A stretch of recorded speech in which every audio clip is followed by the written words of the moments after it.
Today, we're taking a look at your videos. We yesterday took a look at your thumbnails, your titles, and today we're going to pretend that we are the viewers that you are trying to reach, and we are going to take a look and see when we click on that video, does that click pay off? Do we feel like we're in the right place? That's what happens during these live streams. But of course, I did say a live stream. If you're watching this when it is no longer a live stream, thank you so much. And let us know what type of channel you have in the comments below. For those of you here in chat, let us know what type of channel you have. And thank you so much for being here. We're not alone today. I'm not alone today. Viper's joining us. How's it going? Ooh, that's right, Dan. Your boy Viper is back in the building. What's up, people? Time to give out some video reviews. Let's see if we can give you that missing piece that will get you over the hump and have you provide that breakout moment for you and your YouTube channel. Yes, absolutely. I'm very excited to see everybody's channels today. So the way this works is there are two forms in the description below. There's a gaming form and a non-gaming form because we get that many gaming channels. So please do fill out the correct form.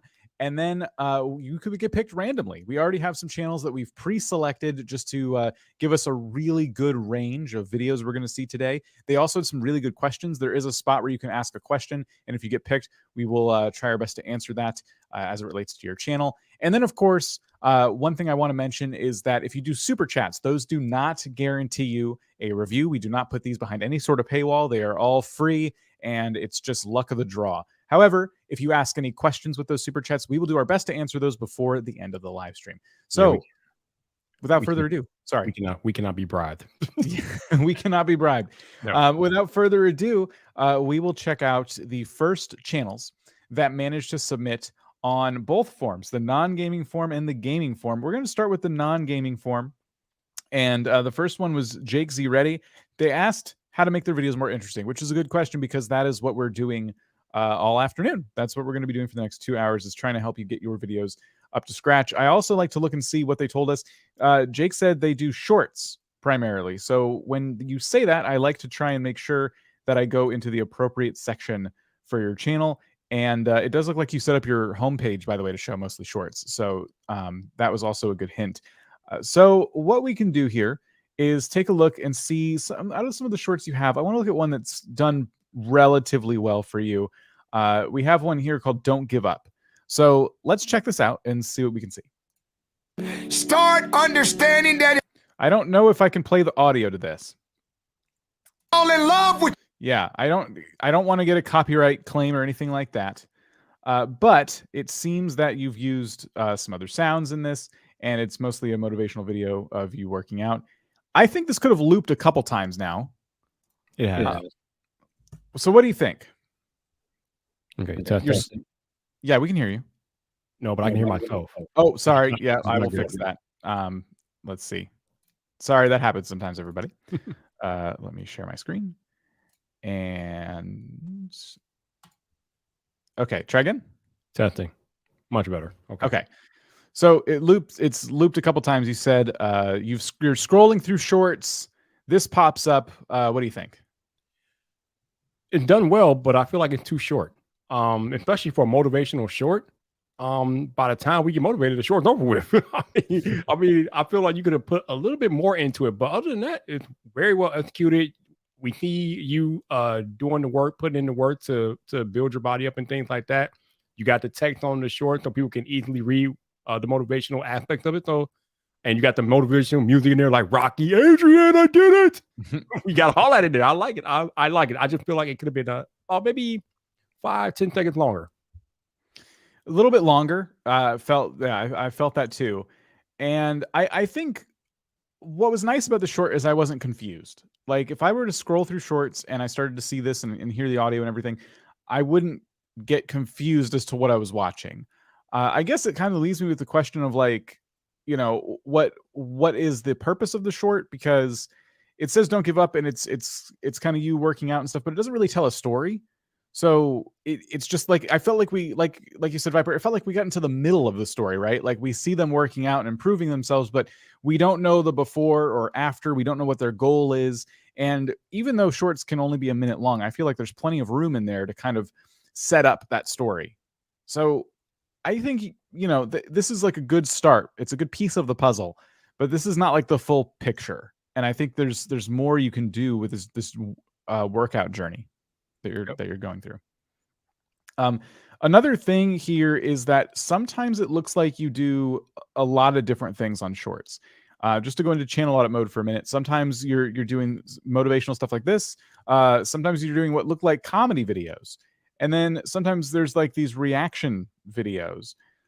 So there's a few different things kind of like happening. There's like a lot of basketball videos. So I think one of the issues here is going to be for people who start to watch your shorts, they're not sure what they're getting week after week, right?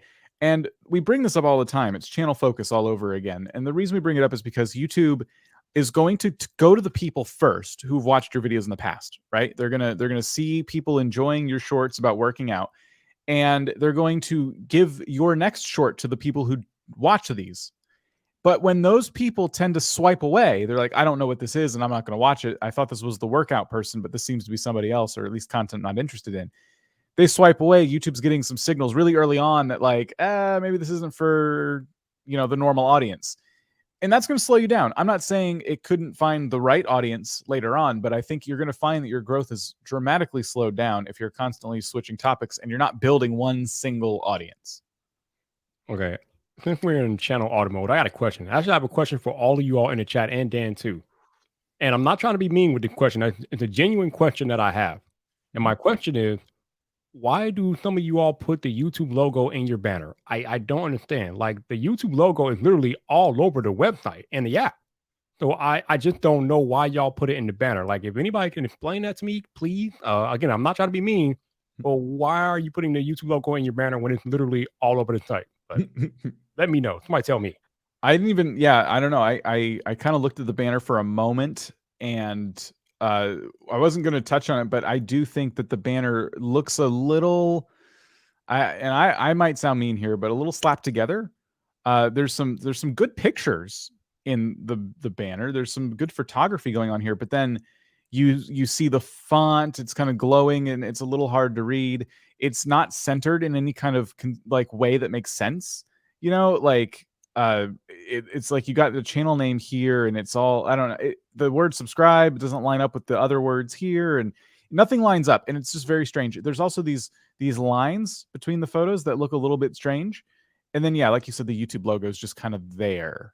So working on your branding is something I would like to see this creator and every creator work on, because we talked about this yesterday, but this subscribe button right here, this is the one that people click the most. Out of all the subscribe buttons YouTube gives you across your channel and your videos, this is the one people tend to click on the most. And that's because what they're doing is when someone's deciding if they're going to watch you long term, they're coming to your homepage and they're seeing what you're all about. They want to know, who am I subscribing to? So this is when they'll see your banner. This is when they'll pay closer attention to your avatar, your channel name, and what's going on in your channel. So we don't have a channel trailer, which I think should just be your best long form video, just the one you believe in the most. Slap that on as the trailer. And then we know you do shorts, but again, like I said, these shorts are kind of all over the place. And the branding doesn't have that professional look. It's hard to know what I'm going to get out of this creator, and that's going to be a problem. The selling point here is not clear. So, yep. Yeah. Oh, yeah. There we go. So we got a little bit of everything in that one. And why don't we head over now to the next channel? This was the first channel that managed to submit on the gaming form, and they would like to know very simply how they get more views and subs. I'm sure plenty of you here have the same question. So this channel already has over 1,000 subscribers. You know what, Dan? Let's just get it out the way real quick. For all of y'all that ask that question all the time, how do you get more views and stuff? The answer is going to always be the same no matter who you are.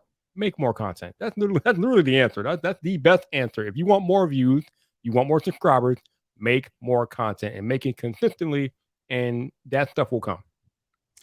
Absolutely. There's they do long form videos, they said, and there's already a lot going on here. That's right. I think the thumbnails are pretty nice and clean. I think they're already on to a good start here. But I'm noticing there's some pretty short videos that are in widescreen format. I want to get an idea of what one of your more long form videos is like. This one got 142 views. I carried a noob in Minecraft Bed Wars. Okay, so in this video, I carried a noob in Bed Wars. So let's get into it. What's Wait, witness he's critters? actually in 1,000-star. Yeah. I'm probably like 0. What's your XP bar say? 4. You're a 4-star. I'm a 247 star. And a hat. So this is 20 seconds in.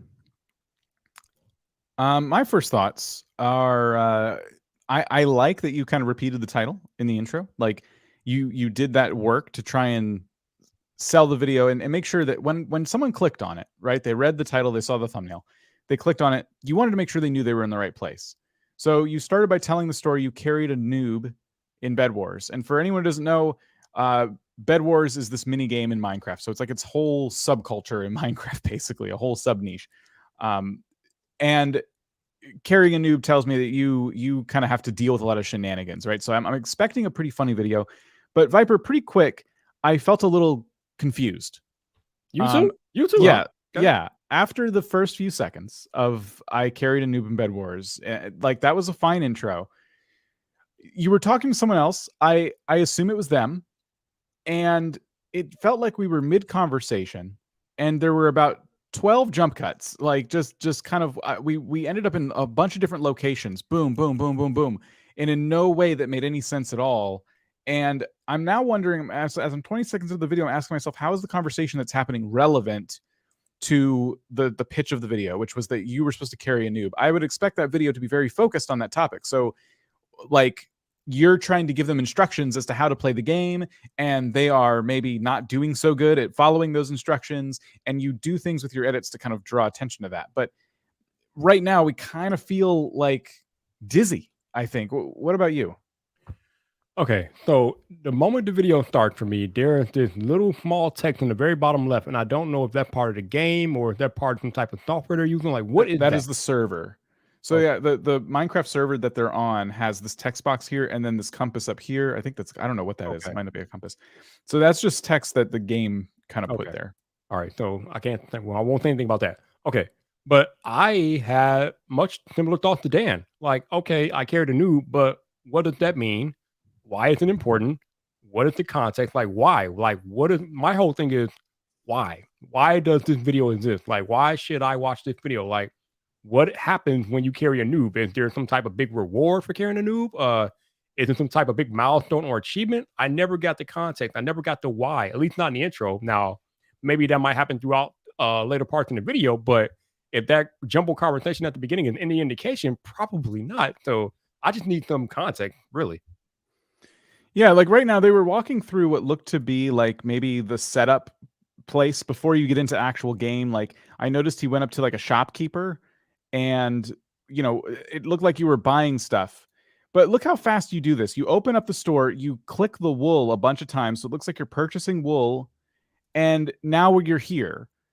But if you're gonna, if the story is like, oh, this person is new at Bed Wars and I had to carry them, maybe a little bit more of a story could be built on top of that. So you should explain to them what you're doing while you're also explaining it to your audience. Like, this is the shopkeeper, and in order for us to win, we need to make sure we have a lot of like these supplies. So you're buying the supplies. And when you think about targeting new players in a game of any kind, you got to start at the start, right? You got to assume that people watching this might be noobs themselves, and they might be watching it, one, because they want to laugh. I get that. Based on the title thumbnail, I feel like there's going to be some laughs here, but they might want to learn too. And you can serve both of those at the same time. So there's ways to approach this. And I was actually thinking about this today, like, and this isn't like new information or anything like that, but just something I was trying to remind myself. You can have the best title and thumbnail in the world. And I think this person has really strong title and thumbnail skills based on what we've seen so far. But if people get into your video and they're confused, you may as well have the worst title and thumbnail in the world, because it doesn't matter. YouTube is going to test your video.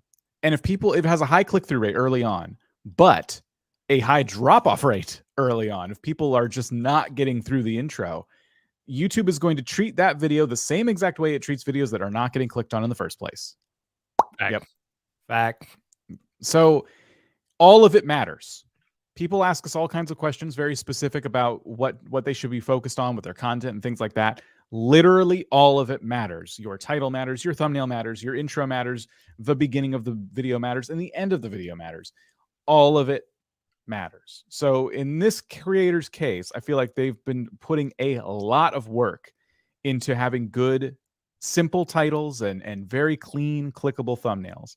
I genuinely like these from this perspective of like somebody who has 1,000 subscribers as a Minecraft channel, huge competitive space. I think they're doing really, really good. But it's getting into the videos now. We can watch one more to see if any other clear stories are being told. So this one is best PvP pack folder release. So I don't know what a PvP pack folder is. It sounds like maybe a skin pack for people who enjoy PvP, player versus player in Minecraft. But I'm going to let you explain that in the video. This was from a month ago. Let's just see. So I'm hearing music, and I'm worried that there's going to be some copyright issues here. So I muted it. It looks like, for everyone who doesn't know, in Minecraft, people release like texture packs and things like that. So they take what items look like in the game and they can change them. They can retexture them.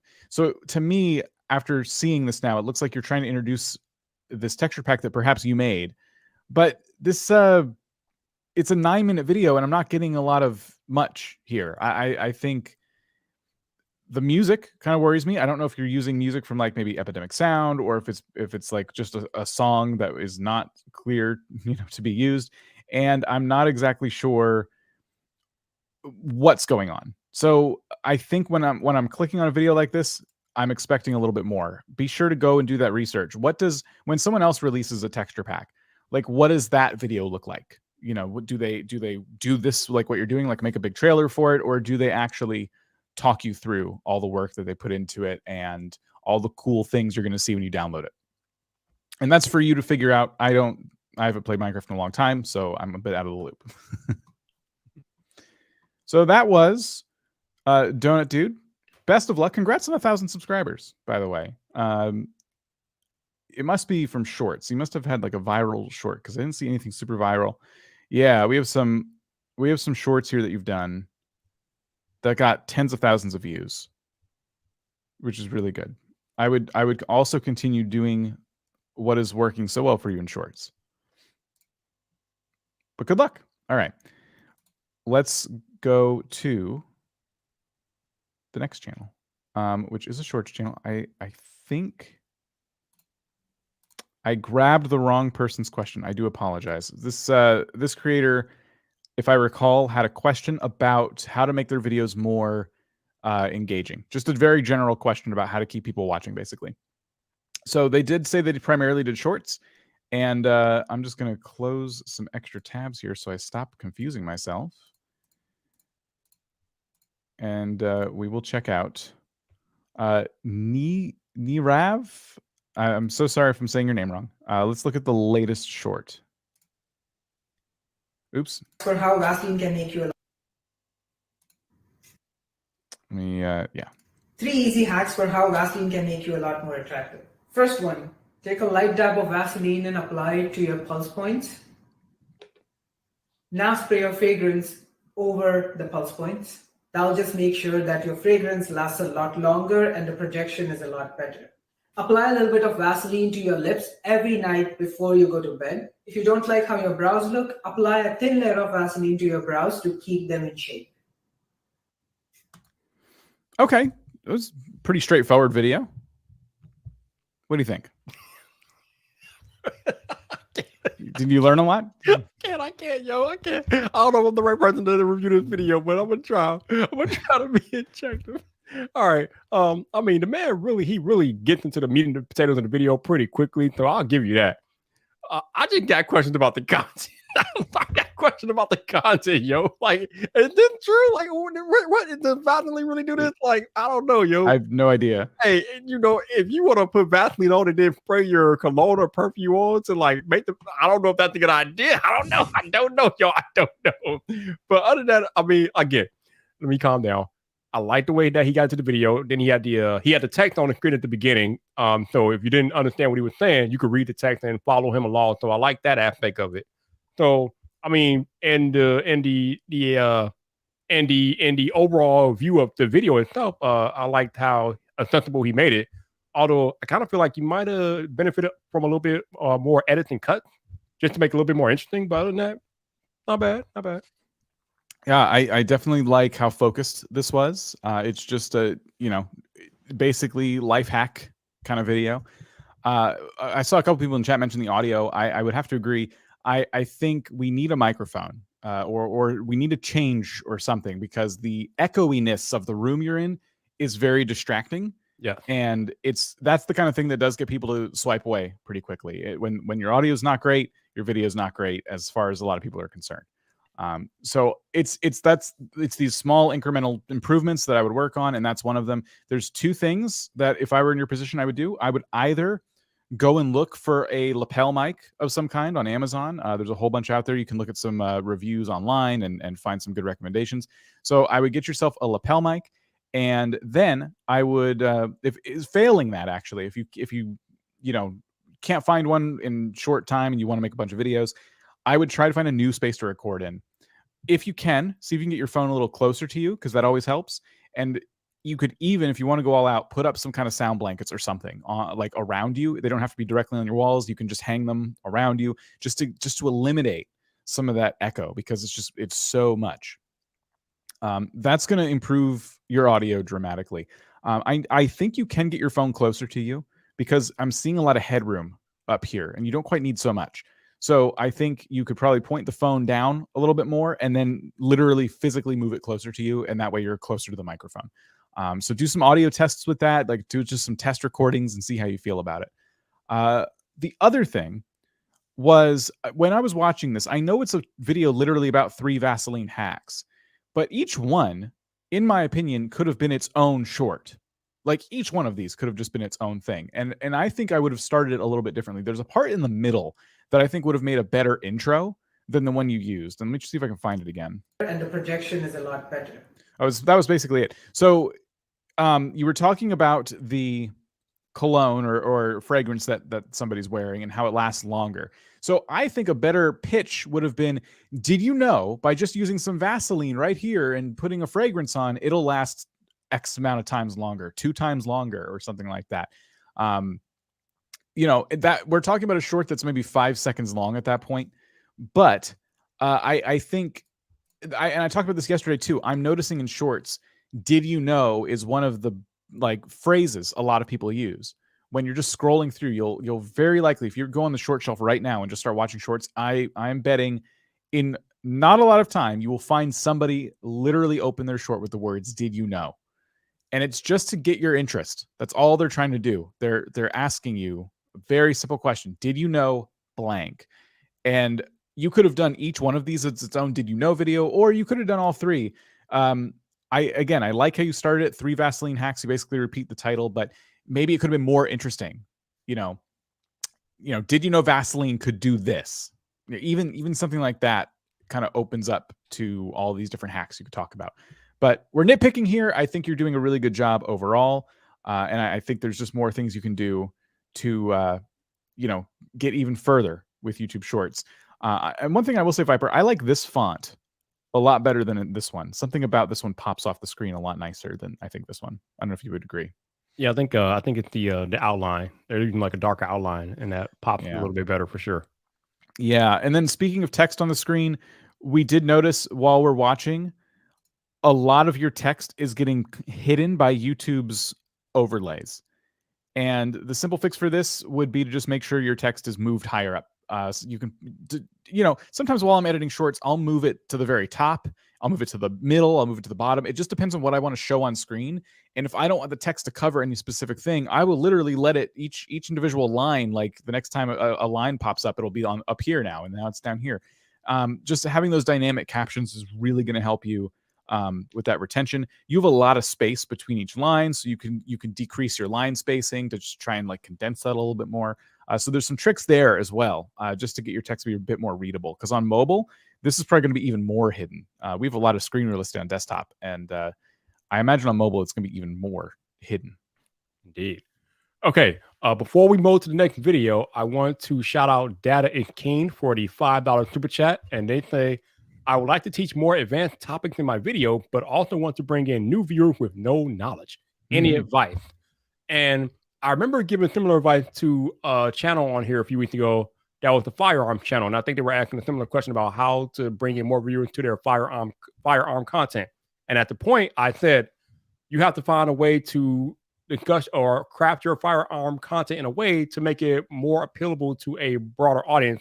And I used the example of John Wick, because John Wick, you guys know he's a master with guns, and he has like gun katas and things that he do with guns. And I feel like if you're a firearm channel, if you could find a way to incorporate John Wick into your content, then you already are going to reach a much bigger audience than what you would just niching down to just only firearm content. So for this person, Data is King, you're gonna have to do something similar. Find something out there that's popular that a lot of people can identify and they know of, and find a way to make that relevant to your content. And then that is how you bring in more viewers, especially if you want to teach in like advanced topics that might not be appealable to the everyday person. If you could find a way to correlate that advanced topic to something that's happening in mainstream media or in the mainstream life consciousness, you are well on your way. Yeah, and then also just consider, where'd the question go? Hold on. Damn it. Hold on. No, it's okay. Consider, I forgot what I was going to say now. I'm so sorry. I had it and then I lost it. So you want to cover more advanced topics. Consider the problem that people are trying to solve when you're coming up with the title and the thumbnail. Like if you want to teach an advanced concept, I think there's a way to do that while also making it feel approachable to somebody who is maybe not, they're not quite up to that level yet, but that's what your video is going to do, right? You're assuming they're down here, but you're going to account for that when you make your video. So you're going to explain at the very base level, and then you're going to stack some new knowledge on top of that as they're watching. So assuming you're doing your job right, you can definitely pitch that video in such a way that more identifies a problem, a very common problem that your video is going to solve. And I think that's always a good way to get anyone to watch a video who does in fact have that problem they want to solve. So it doesn't necessarily matter how advanced the concept is. I would give your audience some credit. They could probably get up to speed on that. And that's I think you feel that way. And I think that's why you're asking this question. So I would just, if it's, because I like what you said, Viper. I think it's also, they could be asking for the reason of like, how do I just expand and broaden my reach? And so maybe you can tell data stories about really popular topics like John Wick and like box office records or whatever it might be. And alternatively, if it's just trying to figure out how to frame your content, in a way that makes it not feel so threatening, even though it's an advanced concept. It's all about, okay, well, what's the problem that it solves? Once they get into the video, like ease them into the more advanced, concept.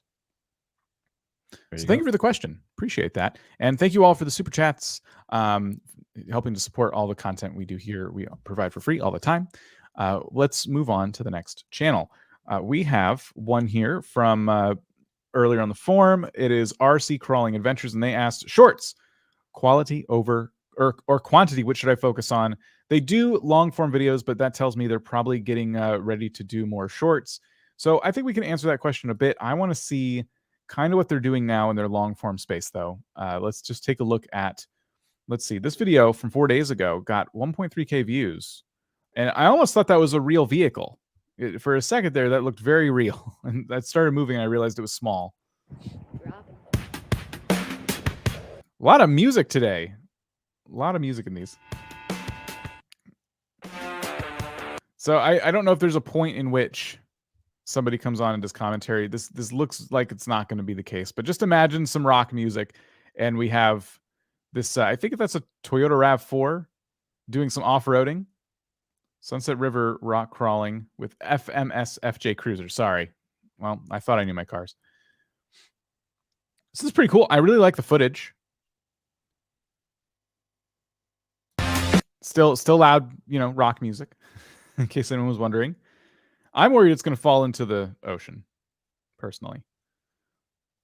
What are your thoughts? I thought when you first played that autoplay, I thought it was a real vehicle too. Holy crap. I mean, it's nice. I just don't know. I won't say I don't know. I'm just wondering what the purpose is. It's supposed to be like comfort food, maybe? Something for people to just look at something for people to just look at and just while Well, they just need some way to calm down, or I should say, wind down, or I don't know. What are we doing? I think it's my real question here. I think that I got some like art project vibes from it. Like they were just trying to do something fun, a little bit different with their RC vehicle collection. You know, so I think it's pretty cool. I think plenty of people enjoyed watching it. You know, with over 1,000 views. That's awesome to see on a channel with only 200 subscribers. So I think there's definitely like, yeah, comfort food. Comfort food's like a good way to kind of put it, right? Just something cool to look at. All right, Dan, I got a question I need you to answer real quick. I'm hitting you right now. Take care of it. What's the problem with music playing if the channel's being reviewed has the rights to the music? I don't know. That's the problem. I like if let's say they went out of their way to license a really popular hit song that other people wouldn't go to. Like let's say this is a rich person who got a well-known rock band and like got all the licensing agreements they needed to allow for that music to be played on their video. I didn't do that. They did. So I don't have the rights to do it, but they might.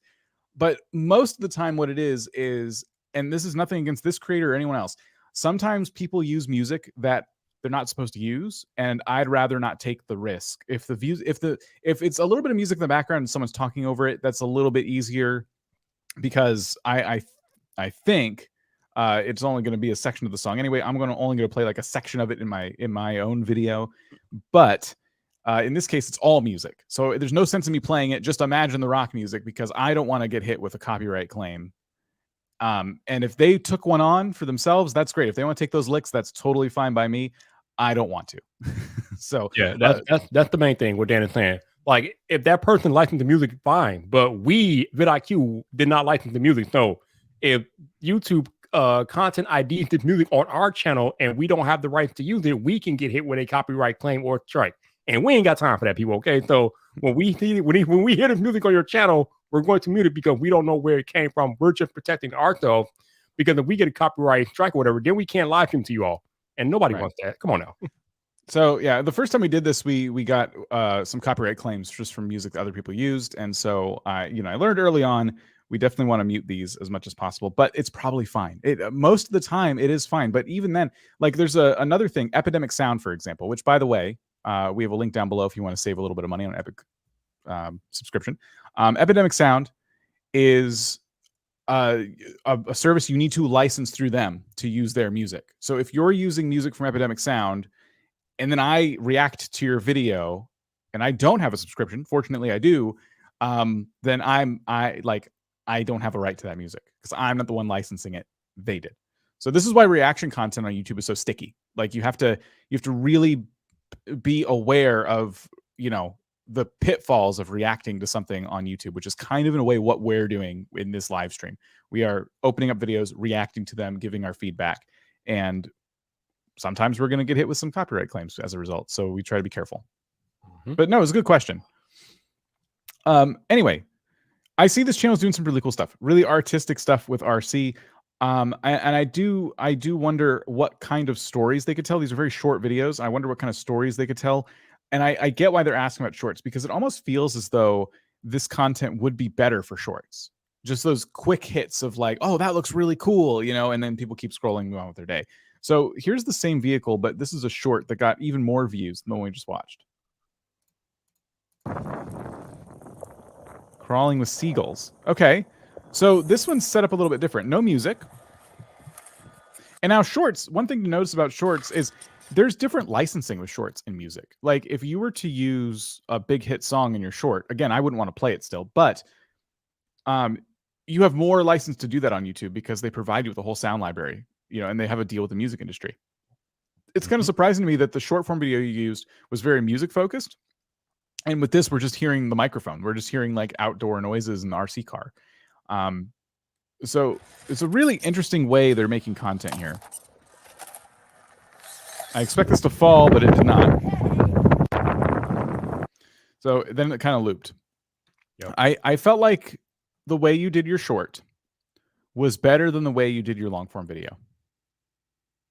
So I'm saying that because Viper, it feels like they're telling a little more of a story here.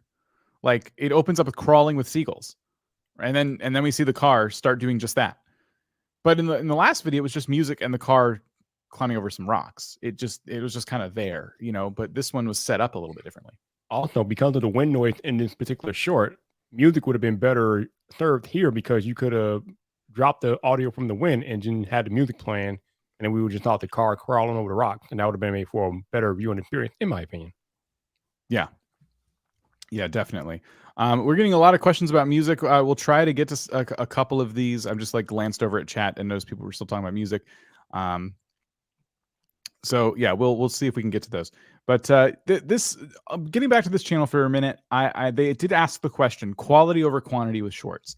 I think you kind of have your answer here. You have shorts that have thousands of views already.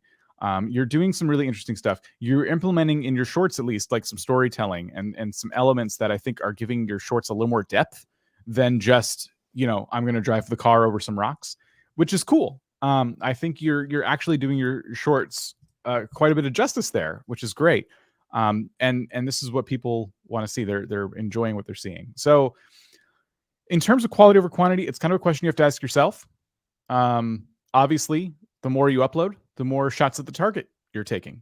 In any case, I don't care what you're doing on YouTube, live streams, long form video, shorts. The more you post, the more shots at the target you're taking. But if you go too hard and too fast, and you don't give yourself time to sit back and like learn a little bit about what's successful on your channel, what's not, if you're not taking time to strategize, that could slow you down. You could end up spinning your wheels for a really long time, no pun intended.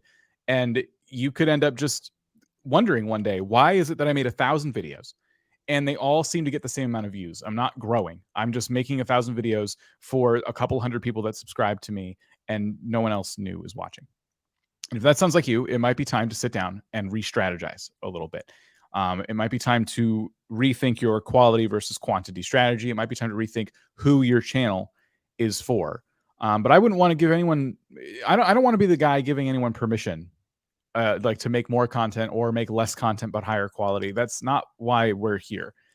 This advice is for you to take and determine what is going to work best for you, you know? Yep. That's the before we go on, that's the other thing that we should probably reiterate here on these live streams. Whatever critiques and advice that we give you, you are not obligated to run with it. If you feel like that you're doing something that works better for you and how you want your content to be presented, then keep doing what you're doing. Basically, what Dan just said, what we're trying to do here is try to give you guys some insights on what the viewer is thinking when they're watching your content, so you can take that information and then you can make whatever adjustments that you want to make. But by no means are you required to do anything that we tell you. We're just giving you the feel from the viewer perspective about how they are viewing and looking at your content. So as I always like to say, you can do with this information as you will. Yeah, you on YouTube, it really does come down to how you want to approach it. This is like we're gonna min-max it. Okay, we're gonna look at your channel and we're gonna try and give you some advice, like things we would do if we had your channel, like just to kind of min-max a little bit. But that doesn't always work for everybody. You have to take the advice you're getting from someone like us and maybe some friends and family, and then weigh that in your own life and go, okay, well, I can't do all of the things they said, but maybe I can do a little bit better. Maybe there's a couple bits of advice in there that they gave me that I can try out, that I can implement, that wouldn't take up too much of my time, you know? So we're just going to throw some stuff at you in these, and hopefully, you know, the things we're saying are helpful to you. So we'll move on to the next one before getting back to some super chats. I did see a couple more, so thank you. This one is going to be Spectrum Art Studio. They're making long form videos, and they said, how can I improve the first 30 seconds of my clips? Hey, that's exactly how long we tend to watch. So perfect. I forgot I already grabbed this. They, like they said, are doing long form videos. It looks like they may have tried a live stream at one point. They're doing some shorts as well. Why don't we take a look at, let's see, they got a lot of different videos here. I always try to find the one that seems like the best example of what they typically do. I'm seeing some art supply hauls, stop your oil painting from drying out,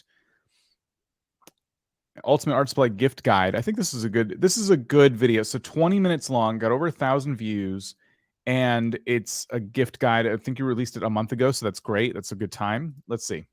Are you struggling to find the perfect gift for the artist in your life? In this video, I'm going to be sharing with you 3 different groups of gifts for the artist in your life.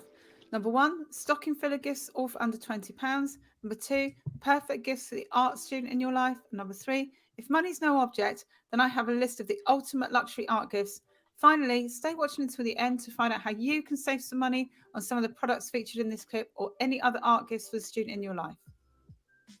Before we get into the video, I'm going to mention if there's a particular section that you wanted to watch, so for example, the second section on art student gifts, then make sure you check the timestamps in the description below. So Viper's pleased. Wow. They did the work. Yeah. I'm going to mention if there's So this is 30 seconds. And that's right when they started talking about the chapters that they put in the video. Mm-hmm. You had a reaction to it. Why don't you go ahead? This is probably one of the best intros I've ever seen since I've been doing these video reviews. She got immediately into the meat and potatoes of what we can expect out this video. And then she did something that I have not seen many creators do on the platform at all.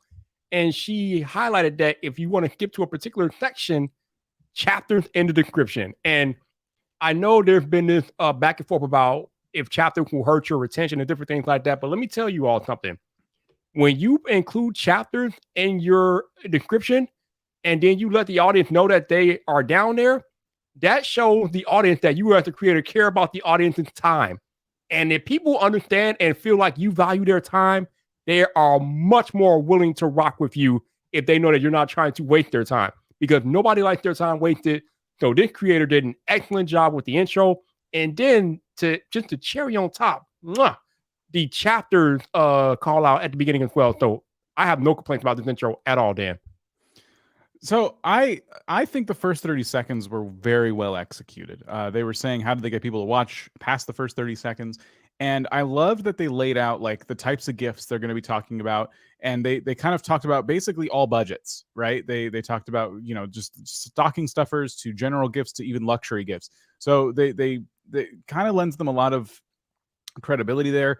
And it's a good segue into the chapters, because you have to appreciate that there's going to be certain people that are like, well, I definitely don't want like the stocking stuffers. So they want to skip that and get to the middle of the video. And you're basically inviting them to do just that, which is going to help you quite a bit here because you're producing a very high value video. My only problem with the intro was that I think you just could have spent a little less time explaining it. When I saw it, because we got 30 seconds in, and then I always get a little bit afraid when I hear the words before we get into the video. But sometimes it's fine. And in this case, it was fine. It was just, I think they could have been even snappier with just this part right here. a particular section that you wanted to watch, so for example, the second section on art student gifts, then make sure you check the It's the B-roll of the chapters and things like that. I think you could have just said that quicker. I think you could have been like, by the way, if there's a certain section you want to jump to, I have chapters down below. And then you just start the video. And even putting up the B-roll of the chapters is totally fine. It kind of adds context to like with chapters. For anyone who doesn't know what chapters are, that kind of helps them understand what it is. So yeah, I just would have done it a little bit faster is my only critique there for your intros. I think you could have just sped it up. Definitely valid. Definitely. Other than that, let's take a look. I want to jump halfway through and just kind of see once we get into art gifts for students. That's one of the chapters here, what they're doing. So now I'm going to move on to gifts specifically for students. If you haven't watched the previous section, stocking fillers, then please do so, as there are two items that I would like to mention from that section. And that would be the Winsor & Newton Sketcher set and the fishing tackle box or caboodle. As again, this is a great kit for a student, especially if you're struggling for gift ideas and cannot think what to get the student in your life. So it seems to keep up the pace. They're still giving different ideas, things like that. Are you using affiliate links? Let's see. Stocking fillers, Genius links. Above and beyond then. So Genius links are, it's a totally separate service. We're not sponsored by them or anything like that, but they actually take your links. And if you have people watching who are in another country, for example, but you have an Amazon affiliate link, Genius links will make sure they get to the right Amazon page for their country. Same if you're with a number of affiliate programs. Let's say you have the same product, but you're an affiliate of Amazon and Best Buy. It'll let them choose which store they prefer to go to. So it does a lot of cool things. And it's great for you because this is going to maximize your affiliate sales, in my opinion, but it's also great for your audience because it really appreciates that anyone could be watching this from anywhere. You're going to do your best to help them out. If they're going to take the time to click your links, you're going to go out of your way to make those links as approachable as possible. So I think that was really cool. Everything's in the description below, which is great. Yeah. No serious critiques there. Let's take a look at the latest video then, because we've seen this thumbnail style a couple times, so this tends to pop up. Today I'm going to share with you my latest haul from Jackson's, and it's really small in comparison to the one that I did last time, and that was a very large haul, so that's why I haven't had to do an order from Jackson's for quite a long time, because that one was in excess of £500. So this one's quite small in comparison, though I have a few items, but I still managed to spend over £70. So let's get into the haul and the items that are in this box. They made me very nervous with that box cutter. that scene right here where I see hand in the path of the box cutter made me very, very nervous. Spectrum Art Studio. Please be careful. Yeah, we don't want no blood on the stream. No blood on the stream. No, we can't show that, Spectrum Art Studio. We can't. I'm sorry. And you can't say it's just paint. We all saw. Yeah, what do you think? Okay, so about this particular video, here's the thing, you all, and especially for newer creators just starting out on YouTube. Most of the people, if you, let me preface this. If you're doing it correctly and YouTube is showing your video to the largest amount of people possible, most of them will not have seen your last video, which means when you talk about your last haul wasn't as big or in this, that, and the other, we don't know. We don't care. We care about what this video is presenting to us right now. So I felt like she spent a little too much time talking about her last haul, because again, if I'm a new viewer to her channel, I don't care about her last haul. I'm here for this haul. Like, and what did you get this time? What's happening in this video? I care about the now. I don't care about the past. I care about the now. So just be careful when you're dwelling on videos of the past, because again, a lot of the people that could come to your channel probably didn't see your last video, so you got to account for them. Mm-hmm. I was wondering about Jackson's mini art supplies haul. I wonder, and this because I'm not in the space, is Jackson's a popular enough brand to carry like the video the way it is in the title? Like, what I mean by that is you're banking on their brand recognition in the way you've set up the title and the thumbnail. And that could be a great decision, but it also could be detrimental because this to me seems like a brand that they're just selling art supplies, right? So what if it was pitched as a different type of art supplies haul and it wasn't relying so much on the brand that may or may not be known? Again, you're in your space. I am not. Maybe you know, no, Jackson's is fine. They're really, really big. And, maybe you looked at your search and you see that a lot of people search for Jackson's and that's why you made it like that. That's totally valid. In case it's not, I just wanted to bring it up. I might have pitched this video a little bit differently depending on the brand's own recognition. And it could be something you want to test. If you're not sure, next time you do one of these, make the brand itself a little less prominent and instead talk about the art supplies haul and talk more about like the price, right? Like so it's the only thing in the thumbnail we get is some question marks and we don't even know what's in the box, right? But what if you ordered a whole bunch of paintbrushes and you were pointing with an arrow, you're holding all the paintbrushes in the thumbnail and you're pointing with an arrow and it just says like 10 pounds question mark, like just trying to entice people, like you can get all this for like this low price. You know what I mean? Like it wouldn't matter at that point who you got it from. People are just going to be clicking because they're like, oh, I need some of that stuff. And it looks like that's going to be an awesome deal. So just be thinking about the ways you pitch these videos, because I think that's going to be a bit of a game changer. Again, I'm going to trust you that you know your space better than I do, but that's just my first instinct. So to Dan's point, I just put Jackson's art supplies in our keyword inspector, our vidIQ keyword inspector. And yeah, the search volume is very low. So you might try just saying art supplies haul, or if there's a particular item in there that is very popular, highlight that item in the title or thumbnail. But yeah, Jackson doesn't seem to have a lot of brand recognition at this point in time. Doesn't mean they won't have it later on, but right now it's just not there. Mm-hmm. But it's cool. I think the brand should be prominent. I don't think you should hide the brand or anything like that. In fact, maybe in the future you could find that you get some sponsorship deals with them because you're doing a good job covering their products and favorably. They could be really excited about that. So yeah, it's good that you're doing that. But I think for even more punch there, you could play with that. Now, I say that, and the video before another Jackson's Art Supply Haul video. This got 2,000 views. But you said you spent in excess of 500 pounds on this one. So I think I would have loved to see what would happen if your thumbnail reflected that, like an art supply haul, and it's talking about how much money you spent. I think that's when people go, whoa, like what can you get for 500 pounds? Yeah, people love big numbers. Yeah. So just something to consider. I hesitate to give you advice on the specific content only because as I scroll, these art supply hauls are getting more views than a lot of the other stuff you're doing.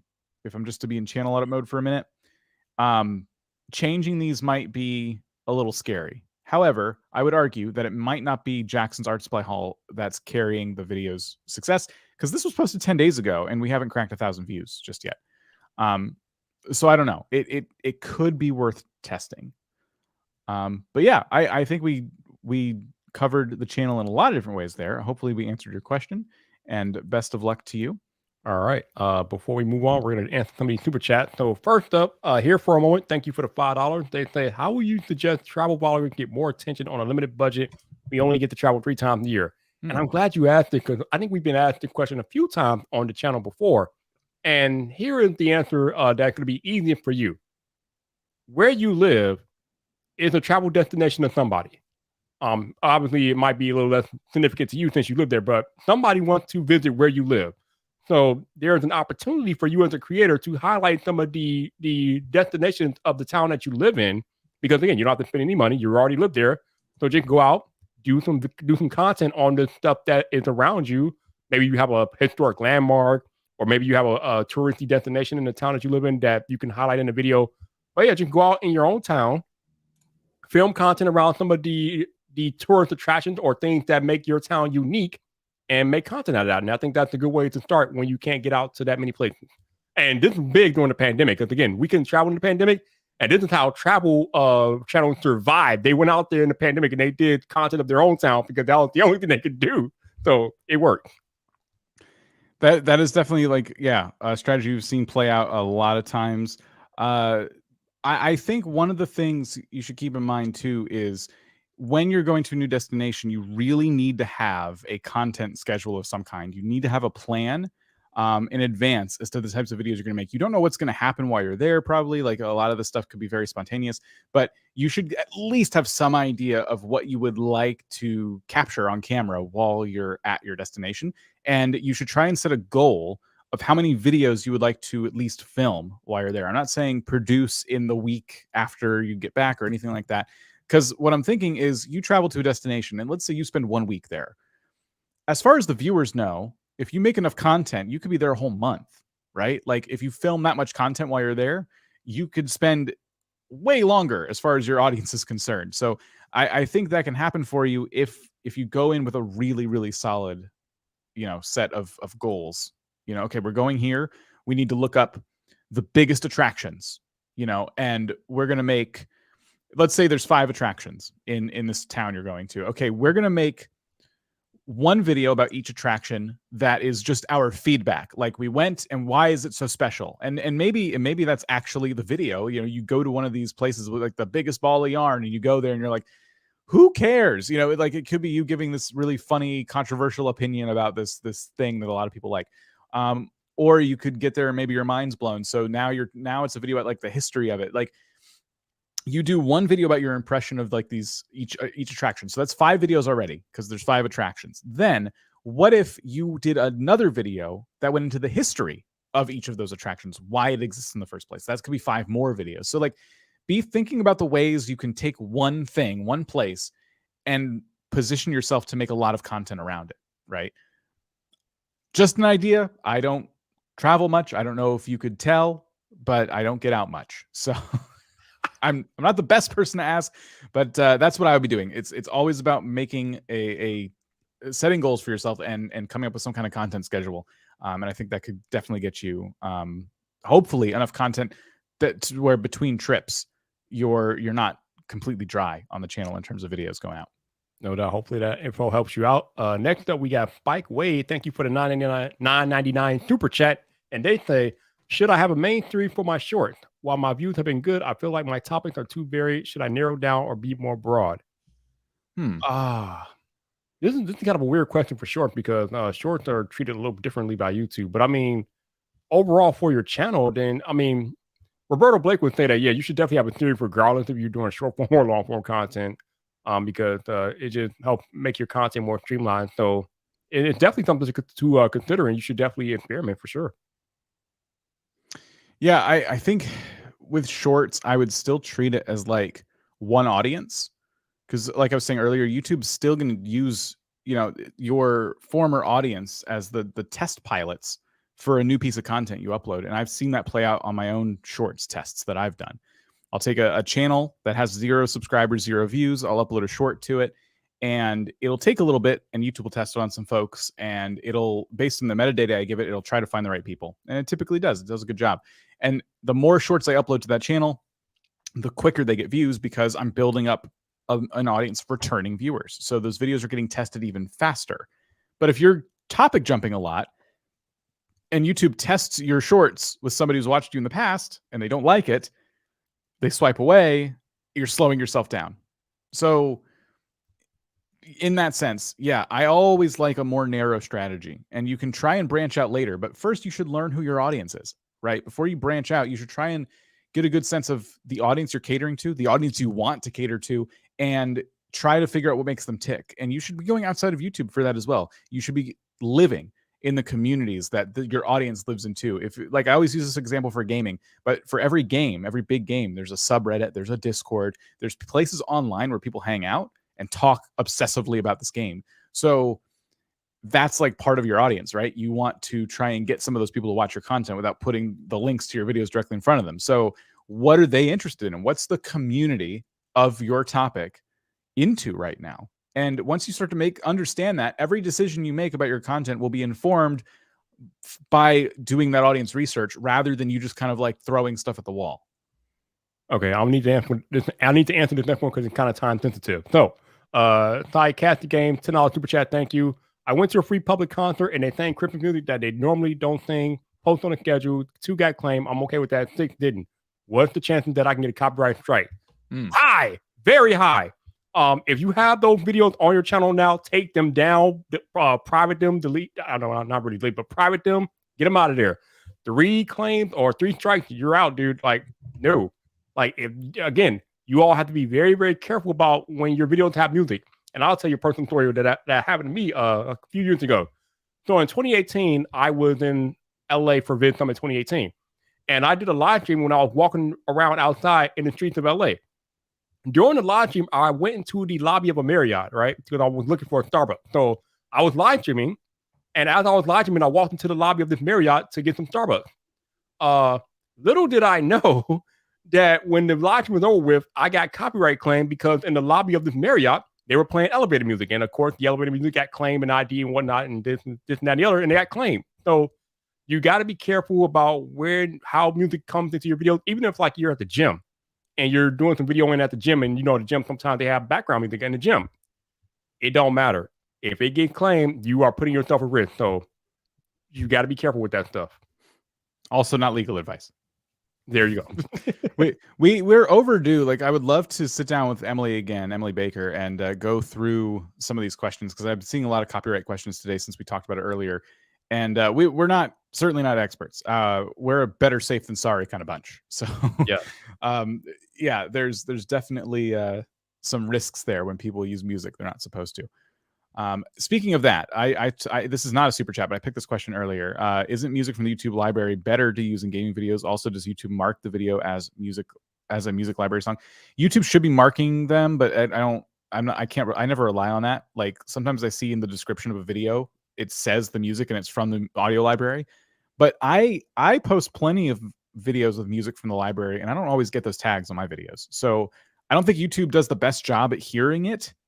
And yeah, but either way, there's a lot of games out there where the developers don't get the proper rights usage for their games. They encourage streamers to stream the games, and then the streamers are getting hit with DMCA takedowns and copyright claims and all this stuff. And it's because sometimes, especially smaller indie games fall prey to this a lot. Sometimes the music used in these games is fine for the game, but not fine to restream on like content and things like that. So licensing is very crazy, very hairy, very difficult to understand. Again, better safe than sorry. If you're worried about it, if you have any question that the music in your game is going to cause issues, then you're better off muting the music in the settings of the game, and then adding your own music from the YouTube library, or again, Epidemic Sound, link down below, save a little bit of money there.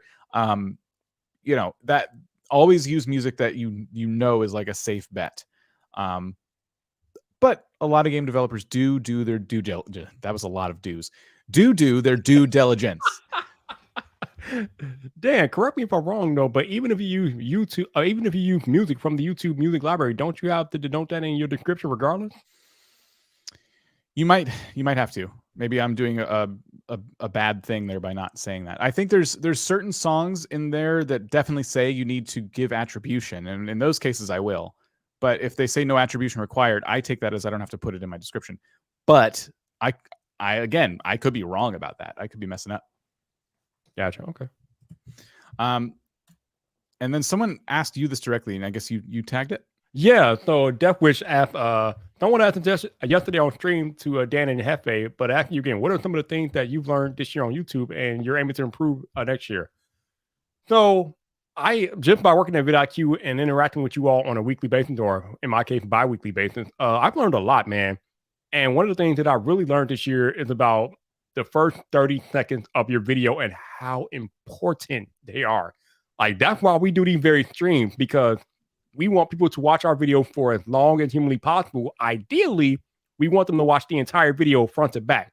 But realistically, that's not going to happen. But to increase your chances to get that to happen, you got to get them through that first 30 seconds. Because if you can get them through that first 30 seconds, then you have a much higher chance of getting them to the end of the video than if they drop off. I don't know how many of you all have looked into your YouTube analytics lately, but for most of us, myself included, when you look at your audience retention graph, it usually looks like that. You got the hockey stick of hell is what I like to call it. The hockey stick of hell. You got to start, and then pew, it just drops off. So I've been myself trying to work on eliminating the drop. And that's that whole first 30 seconds. So that's what I've learned that is so important. And I've learned different tips from these live streams and just talking with you all about how to eliminate that hockey stick so I can get that retention or maximize it in the first 30 seconds. There you go. And then there was one more super before we get into the next channel. A single 2-hour live stream per week, or 2 1-hour live streams, and then highlight videos throughout the week with intros, etc. Whatever works best for you is always the correct answer. But to the point of highlighted videos throughout the week with intros, yes, do that too. In either case, you should, if you can, try to make what I like to call a content ecosystem. So that means you're doing one type of content, in your case, a live stream, and you're finding ways to repurpose it on all the other ways, all the other platforms, whether it's like YouTube and TikTok, or YouTube Live and then YouTube Shorts, or whatever it might be. And then intros, by that I assume you mean you're going to do some voiceover or something like that that gives the audience who wasn't there for the live stream a little bit of context as to what they're watching, right? So that's also really good to do. I actually started playing this new game, and this is going to be, you're going to learn a little bit about one of the games I really like right now. Let me find something real quick in the background here. This person does exactly what you're talking about doing, but it's a gaming channel. And they primarily stream to Twitch. Their name is Scooty. They primarily stream to Twitch, and they upload these incredibly long videos. This is 43 minutes. Sometimes they're over an hour. And it's just playing this game that I really like. It's called Played Up. It's fun. But they do this intro that helps people on YouTube who are not there for the Twitch live stream. Hey everybody, welcome back to Played Up. Today we're at this GNG and we are back in our cages serving up hot dogs. If you missed the last video, our only restraint is that during the day, we cannot move, so all of our resources must be within arm's reach.